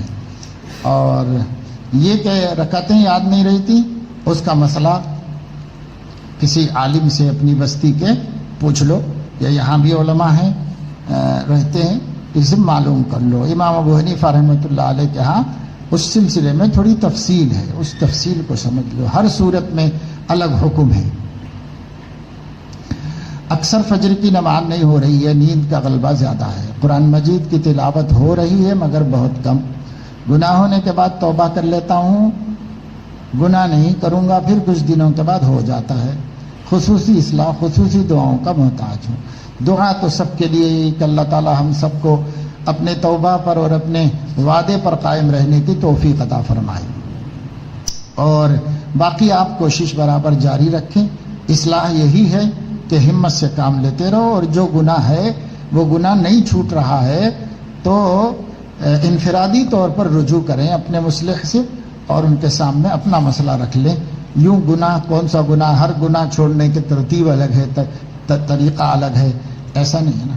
آپ اگر کسی حکیم صاحب سے کہیں گے کہ آپ دعا فرما دیجئے اور کوئی اصلاح کر دیجئے کہ میری ایک بیماری ہے وہ بیماری ختم ہو جائے، تو وہ کیا دوا دیں گے آپ کو؟ ایک بیماری کی، ایک بیماری ہے میری وہ ختم ہو جائے، بار بار آتی جا رہی ہے، اور دعا بھی فرما دیجئے، تو حکیم صاحب دعا تو دے دیں گے مگر دوا کیا دیں گے بھائی؟ دوا تو بیماری بتاؤ گے تب دیں گے نا۔ تو اس لیے اپنی بیماری بتا کر انفرادی طور پر معلوم کر لینا چاہیے۔ حافظہ کس طرح تیز کرنا؟ ایک جواب یاد کرتے تو دوسرا بھول جاتے ہیں، کوئی بات نہیں۔ حافظہ تیز کرنے کے لیے حضرت تھانوی رحمۃ اللہ علیہ نے یہ فرمایا ہے، کسی کے پوچھنے پر کہ یا علیم 150 مرتبہ روزانہ پڑھ لیا کرو۔ حضرت میں ایک جگہ ملازم ہوں، وہاں کے ذمہ دار صاحب اکثر دو مطلب والے باتیں کرتے ہیں، آزماتے ہیں، صاف صاف بات نہیں کرتے، تو دل ہمارا صاف رہتا ہے، ذہن بھی صاف رہتا ہے، مگر ان کی باتوں سے شک آ جاتا ہے۔ وہاں کے رہنے والوں کے ساتھ اچھا سلوک کرتے ہیں، مجھ سے اصولی بات کرتے ہیں کیونکہ میں نیا ہوں اور وہ پرانے ہیں، تو ایسا تو طالب علم بھی نئے استاد کو ستاتے ہیں، یعنی نیا استاد آتا ہے تو اتنے سوالات کرتے ہیں کہ پہلے آزماتے ہیں کہ ہمارے کو پڑھا سکتا کہ نہیں پڑھا سکتا، ایسے آزماتے ہیں، اس کے بعد پھر ٹھیک ہو جاتے ہیں، سال بھر پھر کچھ گڑبڑ نہیں کرتے، لیکن شروع میں آزماتے ہیں۔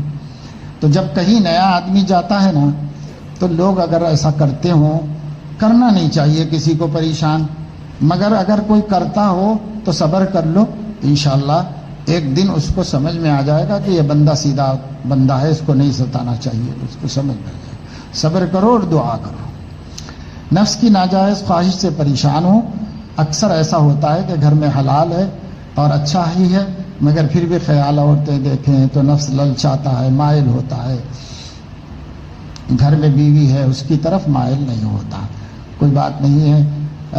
ایسا جو ہے جیسے کہتے ہیں نا کہ گھر کی مرغی دال برابر، تو آدمی کو اب اپنی تو ہے ہی بھائی، تو اب اس کو ذرا اہمیت لوگوں کی گھٹ جاتی ہے۔ اور کل جدید لذیذ، تو جو باہر دکھتا ہے تو پتہ تو نہیں ہے کہ کیا ہے.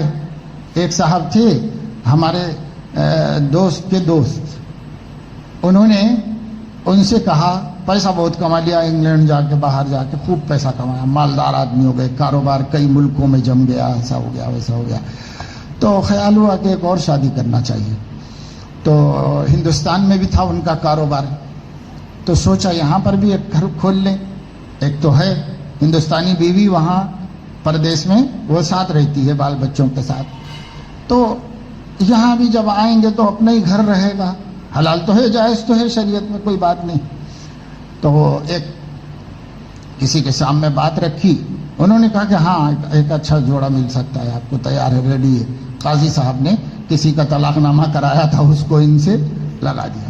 یہ نہیں، اب انہوں نے اس کو، اب کلو جدید لذیذ ہے نا، تو اس وجہ سے دیوانے بن گئے. اب اس نئی بیوی کو لے کے حیدرآباد میں فلاٹ خریدا، پوش ایریے میں قیمتی پلاٹ خرید کے اس کو دیا، نئی کار خرید کے اس کو دی، اور اس کے ساتھ اس کو ڈرائیور بھی دیا، اور مہینہ پیسے وغیرہ سب خرچے مقرر کر دیے کہ صاحب 60,000 مہینہ ہم آپ کو خرچوں کے لیے دیں گے، وہ بھی طے کر دیا. اور پھر اکاؤنٹ میں اس کے جو بھی یہاں کی کمائی تھی وہ اس کے اکاؤنٹ میں رکھ دی، اور وہ کئی لاکھ روپے تھے، ایک مہینے میں سب اڑا کے ختم کر دی اس نے. اب اس کو فون کیا، فون کر کے کہا کہ پیسے بھیجیے اگلے مہینے کے خرچے کے واسطے. تو انہوں نے کہا کہ سب کچھ تمہیں دے کے آیا تھا، کہاں سب ختم ہو گیا؟ تو میں بیوی ہوں، نوکرانی ہوں، کس کے حساب پوچھ رہے ہیں آپ؟ حساب پوچھ رہے میرے سے؟ میں تو بیوی ہوں، کچھ بھی کر سکتی ہوں. تو اس نے سوچا کہ یہ کیا مصیبت میں ڈالنے کے آیا بھائی، اب عقل ٹھکانے لگی. تو کہنے لگے کہ ہماری جو بیوی ہے، جو تقریباً 18-19 برس سے بیوی ہے، اکلوتی بیوی، اس بیوی نے، میں پوری دنیا میں پھرتا رہتا ہوں، گھر سے باہر نکل کر بچے کا دودھ لانے کے لیے بھی فون کر کے میرے سے پوچھتی ہے کہ میں جا کے دودھ لے آؤں سامنے سے میڈیکل شاپ سے، بچے کا پوچھ کے جاتی، بغیر پوچھے گھر کے باہر قدم نہیں رکھی کبھی، گھر کے اندر رہتی. اور کوئی خرچہ، ہم جتنا پیسہ دے کے آتے ہیں، سامان رکھ کے آتے وہی کھا پی، اور پیسے تو یہ تو پیسے رکھے ہوئے آپ کے لے لیجیے، پیسے بچے ہوئے. کیوں؟ ضرورت نہیں پڑی استعمال کرنے کی، کوئی ضرورت خاص نہیں پڑی گھر میں. تو کہا ایک یہ بیوی ہے، ایک یہ ملی ہے. لہذا انہوں نے کہا کہ بھائی اسی پر قناعت کر لو، وہ اللہ کی بڑی رحمت ہے، بڑی نعمت ہے، اسی پر قناعت کرو، چھوڑو یہ نخرے سے. تو دوست کے سامنے ذکر کیا. دوست نے جا کے قاضی صاحب سے کہا کیا اسی بیوی اس کو لگا دیے گئے؟ تو گھن بن گئی ہے، پوری دولت اس کی سب نکال لے رہی. تو قاضی صاحب نے کہا کہ کوئی بات نہیں، اس کو چھڑا دیں گے، ایک اور تیار ہے اس کو لگا دیں گے. لا حول ولا قوت. بہرحال جو ہے ایسے واقعات ہمارے لیے نمونے عبرت ہیں. ہم اپنے گھر کی شریف گھر گھرستی کرنے والی، نا سمجھ بھولی والی، اس پہ قناعت نہیں کرتے. ہم مکاروں کو، عیاروں کو دیکھ کے منہ میں پانی آتے رہتا ہے. جب اپنے گھر کی سیدھی سادی ہے، گاؤنٹی قسم کی ہے، مگر ہماری غیرت کی امین تو ہے، امانت دار تو ہے، اس کا تو خیال کرو. تو اپنی چیز کی قدر پہچانو، بڑی قدر کی چیز ہے. حضرت حکیم اختر صاحب رحمۃ اللہ علیہ نے اہلیہ کے انتقال کے بعد فرمایا 60 برس کا ساجھا تھا، شادی ہو کے 60 برس ہوئے ہوں گے، 60 برس کا ساجھا تھا، اب مجھے گھر میں قدم رکھنے کو جی نہیں چاہتا ہے. تو فرمایا کہ اس 60 برس میں کبھی کوئی فرمائش نہیں کی کہ یہ لا دیجئے، یہ دلا دیجئے، یہ جو میں نے پنایا پہن لیا، جو میں نے کھلایا کھا لیا، جیسے میں نے رکھا رہی. 60 برس تک، 6 دہائیوں تک جس نے کچھ بھی تکلیف نہ دی ہو، وفادار بن کر رہی ہو، ظاہر ہے کہ اس کی کتنی قدر ہوگی شوہر کی نظر میں. تو ہمیں اس کی قدر کرنا چاہیے. حضرت فرماتے تھے کہ عالم بیٹے کی ماں تھی. حضرت کے ایک بیٹے ہیں، وہ عالم ہیں، بزرگ ہیں، جانشین بھی ہے، اس وقت میں ہے الحمدللہ. تو عالم بیٹے کی ماں ہے وہ میری، اس لیے بھی میں اس کی قدر کرتا ہوں. مت دیکھو، ادھر ادھر نظر پڑ جائے تو سوچو کہ دوسرے کی بلڈنگ سے میری اپنی جھوپڑی بہتر ہے، یہی سمجھ۔ یہ عاجز بندہ اپنے کو تو کم سمجھتا ہے، سب کو بہت اچھا خیال کرتا ہے، حتیٰ کہ سب کے پیر دھو کے پانی پی لوں۔ کبھی ایسا بھی ہوتا ہے کہ کوئی اہم کام آ جاتا ہے تو اس کی ابتدا میرے سے ہو، کیونکہ میں ان سے اچھا ہوں، اس وقت فوراً خیال کو درست کر لیتا ہوں، بس اتنا کافی ہے۔ جو کیفیت ہمیشہ ہے وہ اچھی ہے، اور جو کیفیت کبھی کبھی پیدا ہو جا رہی ہے اور اس کا آپ رد بھی کر دے رہے ہیں، بس کافی ہے، اتنا ہی ہے۔ اب یہ کہ صاحب نفس کوئی غلط خیال ہی نہ ڈالے تو وہ امپاسبل ہے، ناممکنات میں سے ہے۔ کبھی خیال آتا ہے کہ کتنے مرتبہ خط میں یہ لکھوں گا کہ اعمال یومیہ میں ناغہ ہو رہا ہے، پابندی کے ساتھ نہیں ہو رہا، اور جواب میں ایک ہی بات ملتی ہے، ناغہ مت کرو، پابندی کرو، اس میں برکت ہے۔ لہذا اب یہ بات کو خط میں نہ بتاؤں تو نہ بتاؤ، مگر عمل تو شروع کر دو، بس یہ ہے۔ ہاں، جب اہتمام سے عمل کرنے لگوں گا تو پھر اب یہ اچھی کیفیت بتلاؤں گا، ایسی بات ذہن میں آتی ہے۔ یہ تو نفس کا مکر ہے، آپ کا مکر نہیں ہے، آپ کے نفس کا مکر ہے۔ وہ کبھی آپ کو اس پہ جمنے دے گا نہیں، اور وہ خبر دینے کی نوبت نہیں آئے گی، جو بھی خبر ہے وہی دیتے رہے گی۔ انشاءاللہ کبھی تو اس کی وجہ سے شرم آئے گی، خیال ہوگا، دھیان ہوگا، کبھی تو آدمی کو توفیق ملے گی، ورنہ یہ حضرت نفس جو ہیں بہت مکار ہیں، ان سے ہوشیار رہنے کی ضرورت ہے۔ امارت سے اختلاط کس قدر ہونا چاہیے؟ کبھی اپنے پر اعتماد کر کے امارت سے سلام دعا کرنے لگے تو آہستہ آہستہ غیر محسوس طریقے سے انسیت پیدا ہوتی ہے، صحیح بات ہے، اسی وجہ سے دور رہنا چاہیے۔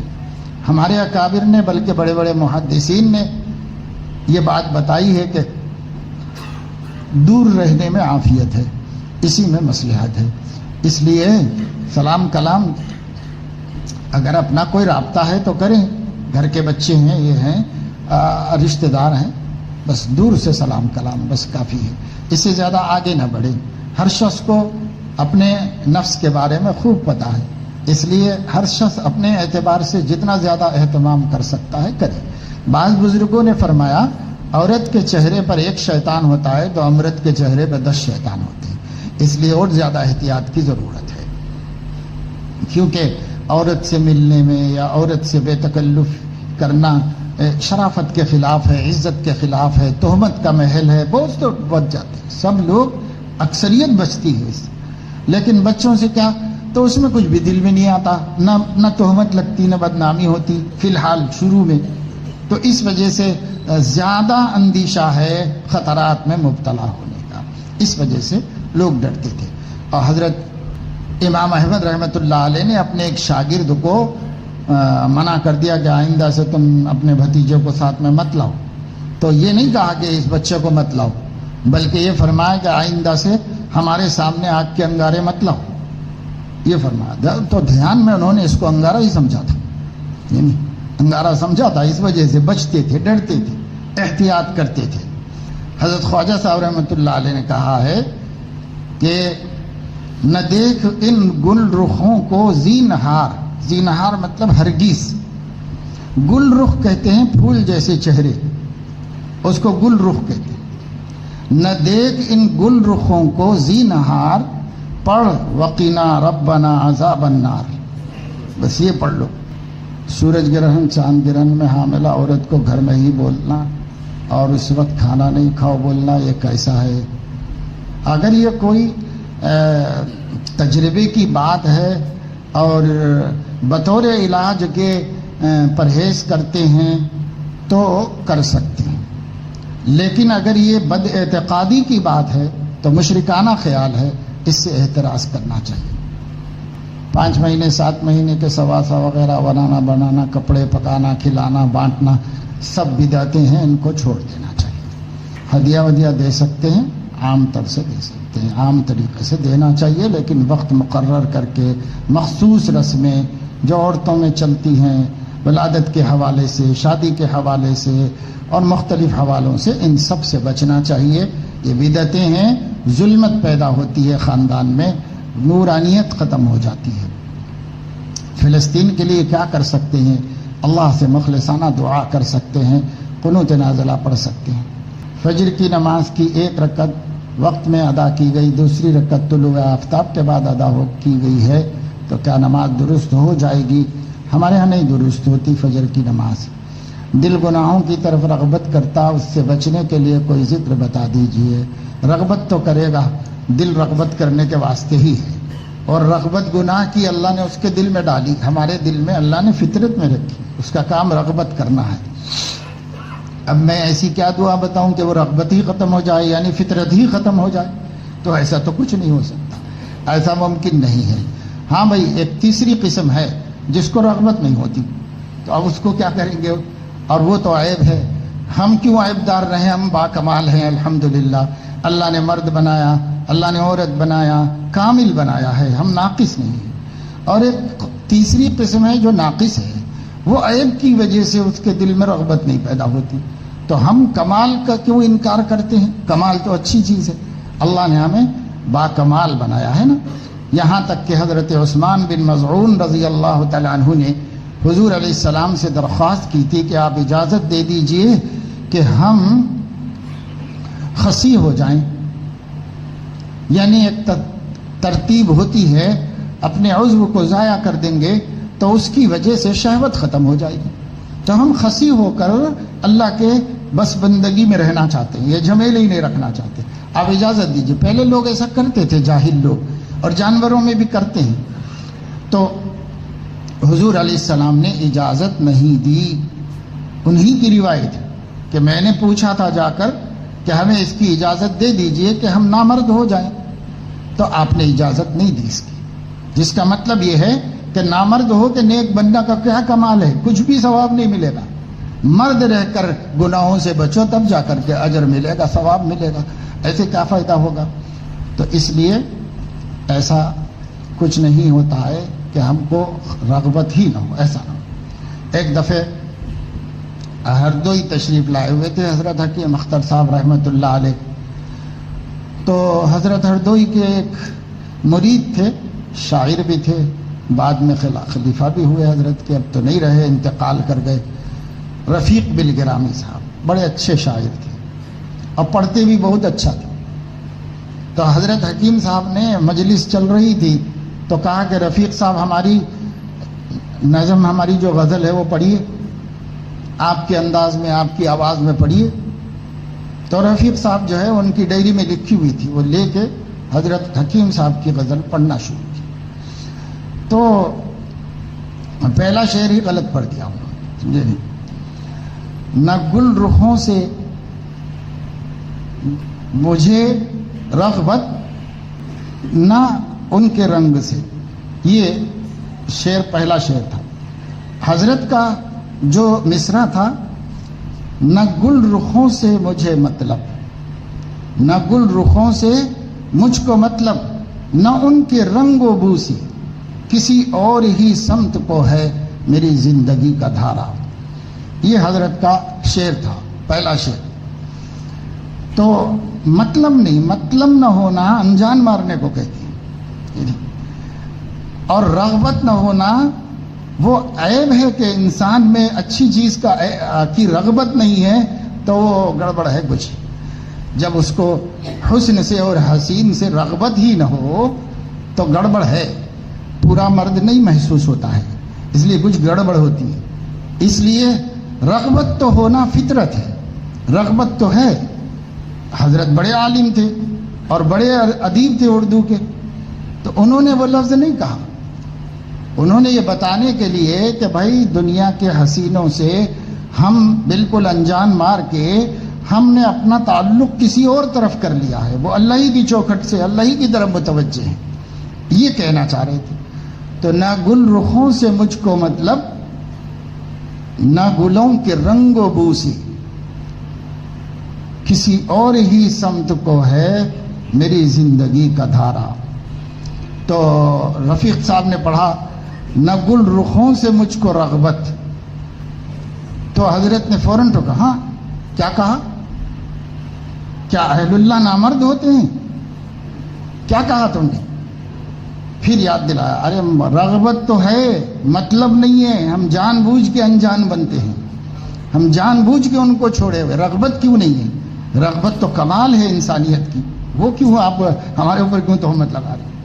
تو درست کرایا فوری حضرت نے. یہ علم کی وسعتوں کی بات ہوتی ہے.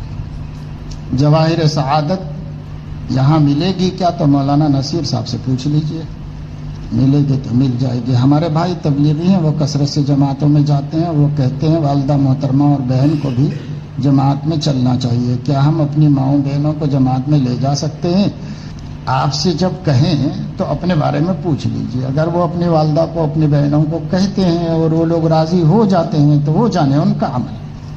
ہاں اگر وہ لوگ آپ سے مشورہ کرتے ہیں تو آپ ان کو بتا دیجئے کہ جیسے حضور علیہ السلام نے حضرت عائشہ کے جہاد میں جانے کی اجازت طلب کرنے پر فرمایا کہ جہاد کننا الحج، تم لوگوں کا جہاد حج کرنا ہے، لہذا تم لوگ حج کو جاؤ. جب جہاد کا تقاضا ہو تو حج کر کے آؤ. اور مردوں کا جہاد راہ خدا میں لڑنا ہے.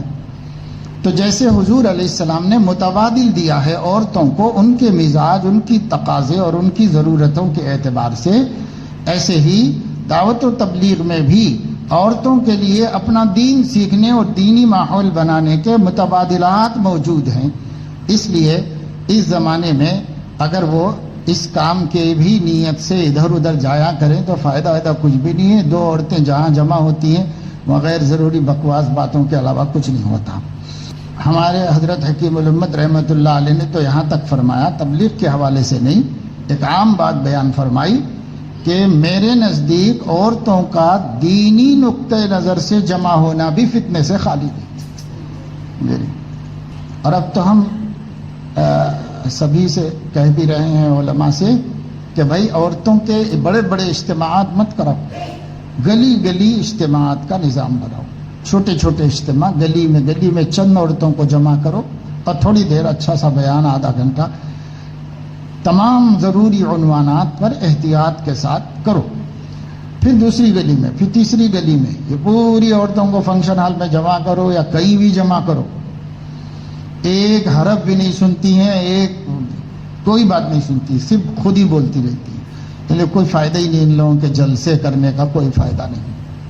حضرت تھانوی رحمۃ اللہ علیہ نے فرمایا ہے، کلی ملفوظ سنا رہا تھا میں جمعے کے دن، کہ عورتوں کی اصلاح کے لیے دینی کتابوں کا مطالعہ بس بہتر ہے اور یہی کافی ہے. بس دینی کتابوں کا مطالعہ ہو یا خود ہی لے کے بیٹھ کے گھر میں تعلیم کر لو، اس تعلیم سے ان کو نفع ہوگا، فائدہ ہوگا. باقی پھر بھی جب آپ سے کسی نے مشورہ نہیں کیا تو آپ کائے کو اس کے بارے میں پریشان ہیں، چھوڑ دیجیے. بہت سارے اچھے کام کرنے کے عزائم کرتا ہوں لیکن ان پر ایک ہی دو دن میں عمل ہوتا ہے.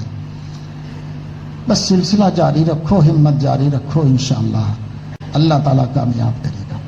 شریعت کی نظر میں ایک اچھے دوست کی قدر کیا ہے؟ برے دوستوں سے دور ہونا چاہتا ہوں لیکن ہو نہیں پا رہا ہوں.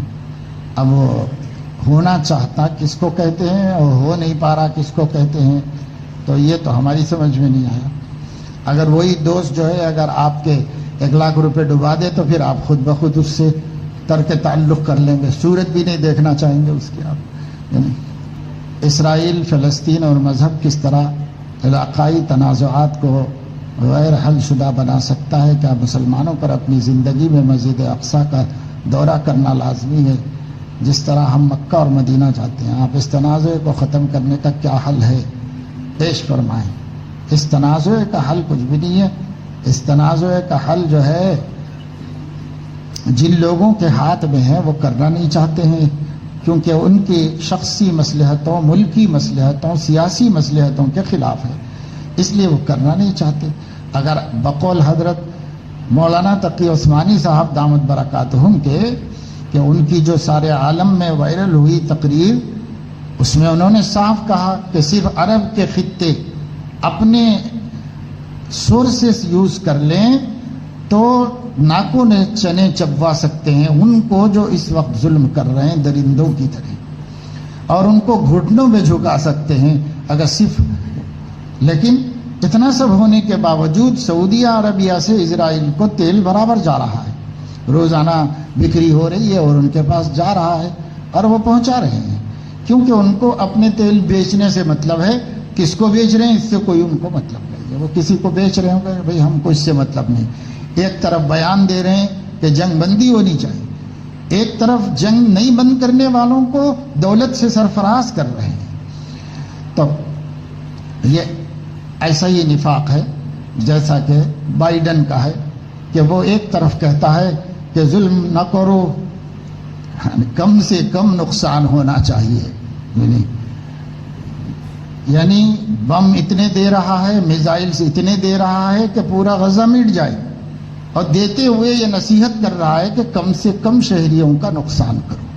تو اب ان کے ہاں کم سے کم کی مقدار یہی ہے کہ ایک بھی نہ رہے، یہ کم سے کم نقصان ہے ان کا، یعنی وہ شاید ساری دنیا کے 2 ارب مسلمانوں کے مقابلے میں کہہ رہے ہیں کہ یہ کم سے کم ہے کہ ایک ایک فلسطینی کو چن کے ختم کرو، یہ کم سے کم ہے۔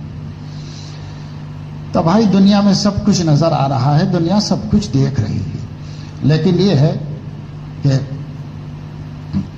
ہم دوسرے کا کیا شکوہ کریں جب اپنے ہی اپنوں کے وفادار نہیں ہیں، تو دوسرے کا کیا شکوہ کریں، چھوڑیں، کوئی بھی اس کا حل نہیں ہے۔ ہمارے لیے بس دعا کرنا ہے، ہم اللہ سے دعا کریں، اتنا ہی ہمارے ہاتھ میں ہے، یہ کریں۔ اب مسجد اقصیٰ جانا تو کوئی ضروری نہیں ہے، لیکن مسجد اقصیٰ امانات اسلامیہ اور اوقاف خداوندی ہے، اس لیے اس کی حفاظت تو بہرحال مسلمانوں پر فرض کفایہ ہے کہ سب مل کر کسی طریقے سے حفاظت کریں۔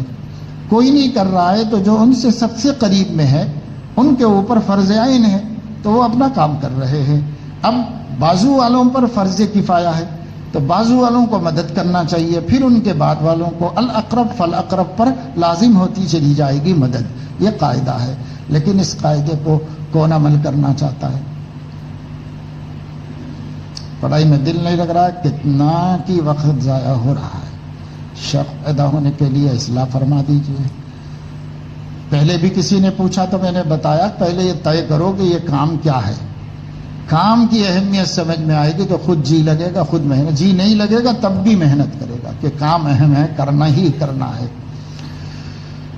اللہ، اپنے نفس کی اصلاح چاہتا ہوں، عورتوں کے معاملے میں بہت کمزور ہوں، زنا کا موقع تلاش کرتا رہتا ہوں، گویا اپنے آپ کو ایسا پاتا ہوں، اگر موقع ملے تو پھر کیسے بچوں، اس کا طریقہ بتائے۔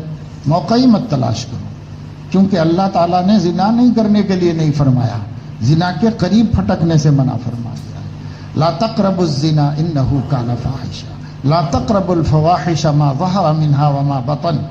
تو اس سے رہو۔ حضور علیہ الصلوۃ والسلام نے عورتوں کے رہنے کی جگہ پر جانے سے منع فرما دیا ہے۔ پردے شرعی کا اہتمام کرو، نگاہوں کی حفاظت کرو، یہ ہے قریب نہ جانا۔ جب قریب نہیں جائیں گے تو ابتلا کا تو سوال ہی نہیں پیدا ہوتا، تو پیدا ہی نہیں ہوگا۔ بینک میں پیسہ ڈبل ہونے کے لیے رکھ سکتے ہیں؟ نہیں رکھ سکتے بھائی۔ LIC کھلا سکتے ہیں؟ نہیں کھلا سکتے، سوائے اس مجبوری کے کہ جیسے گاڑیوں وغیرہ کے لیے قانوناً کرنا پڑتا ہے تو وہ کر دے سکتے ہیں بس۔ اب میرے پاس اتنا پیسہ ہے کہ اگر میں FD کراؤں گا تو بھی میرے پاس کاروبار کے لیے پیسہ ہے، اس میں اچھا سا کاروبار ہو سکتا ہے۔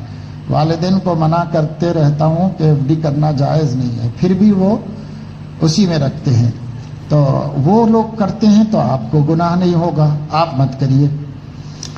LIC میں 1 سال میں 1 لاکھ بنتا ہے، 15 سال تک پھرتا ہے، اس کے بعد ہم کو ہر سال LIC کی طرف سے 1 لاکھ ملتے رہیں گے، جب انتقال ہو جائے گا تو 1 کروڑ ملے گا۔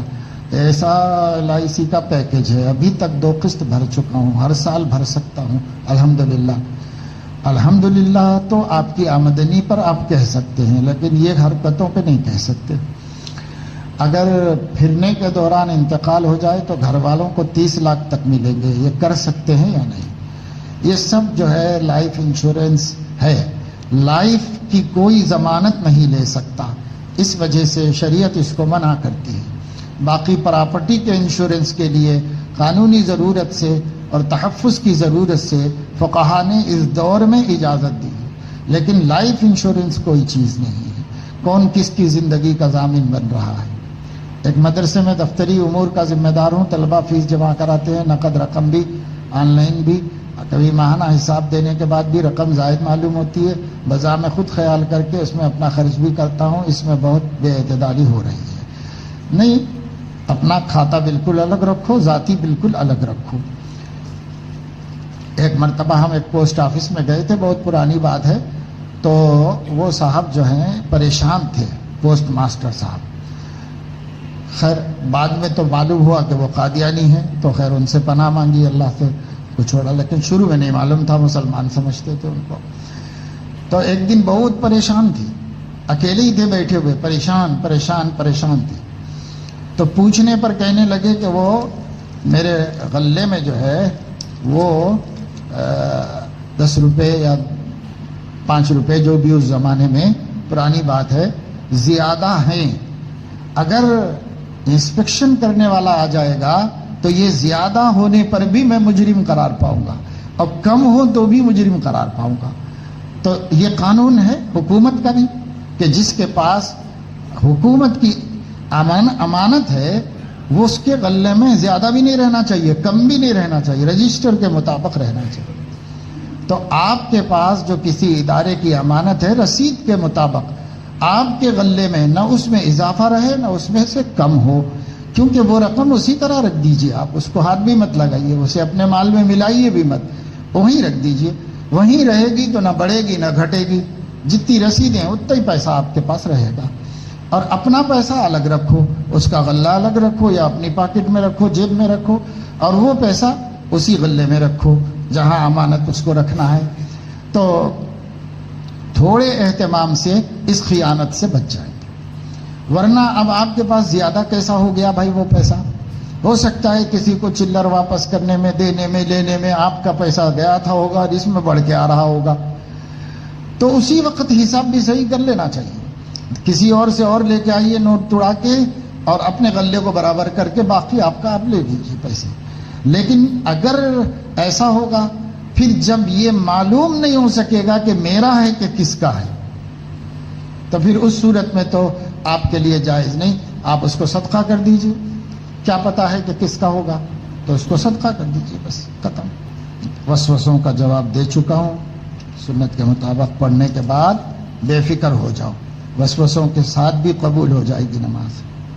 مندہ کبھی کبھی بال بچوں کو لے کر ہوٹل وغیرہ جا کر ان کو کچھ کھلائے پلائے، وہاں میوزک بھی ہوتی ہے، ایسے ہوٹل کو چلے جاؤ جہاں ایسی چیزیں نہ ہوں، اور تفریح تو کرا دو، کبھی باہر لے جا کے کھلانے میں بھی کوئی حرج نہیں ہے، لیکن جہاں موسیقی ہو وہاں پر دل میں ظلمت پیدا ہوتی ہے، تو ظلمت پیدا کرنے کے لیے مت لے جاؤ، تفریح کرانے کے لیے لے جا سکتے ہو۔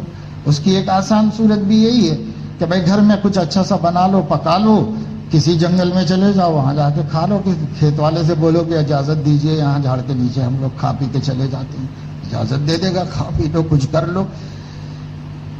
تفریح کرانا منع نہیں، اگر جائز حدود سے کراؤ تو کرانا چاہیے، خود تو خوب کرتے ہیں بہت سے لوگ، لیکن کبھی بیوی بچوں کو نہیں دکھ جاتا، انہیں بھی لے کے جاؤ، انہیں بھی کہیں تفریح کراؤ، اس میں کوئی حرج کی بات نہیں۔ حضرت علیہ السلام اگر دوڑ لگا سکتے ہیں تفریح کے خاطر بیوی کے ساتھ، تو آپ کار میں بٹھا کے، آٹو میں بٹھا کے کہیں لے جا کے کھانا نہیں کھلا سکتے، کھلاؤ، بہت اچھی بات ہے، کوئی بری بات نہیں، لیکن اس کی وجہ سے اخلاق خراب نہ ہو، اس کی وجہ سے دل میں ظلمت نہ پیدا ہو۔ حضرت مفتی شفیع صاحب رحمۃ اللہ علیہ فرماتے ہیں جہاں بھی جاتا تھا لوگ بڑے بڑے تفریحی مقامات کو بھی لے جاتے تھے، پروگرام میں رکھتے تھے کہ یہاں بھی لے جانا ہے حضرت کو، اور لے جا کے دکھاتے تھے۔ تو ایک دن مجھے خیال آیا کہ بھائی میں ہی ساری دنیا دیکھتا ہوں، بیچاری بیوی گھر کے اندر رہتی، مجھے دیکھتی نہ کرتی ہے، تو یہ تو بڑی ناانصافی کی بات ہو گئی۔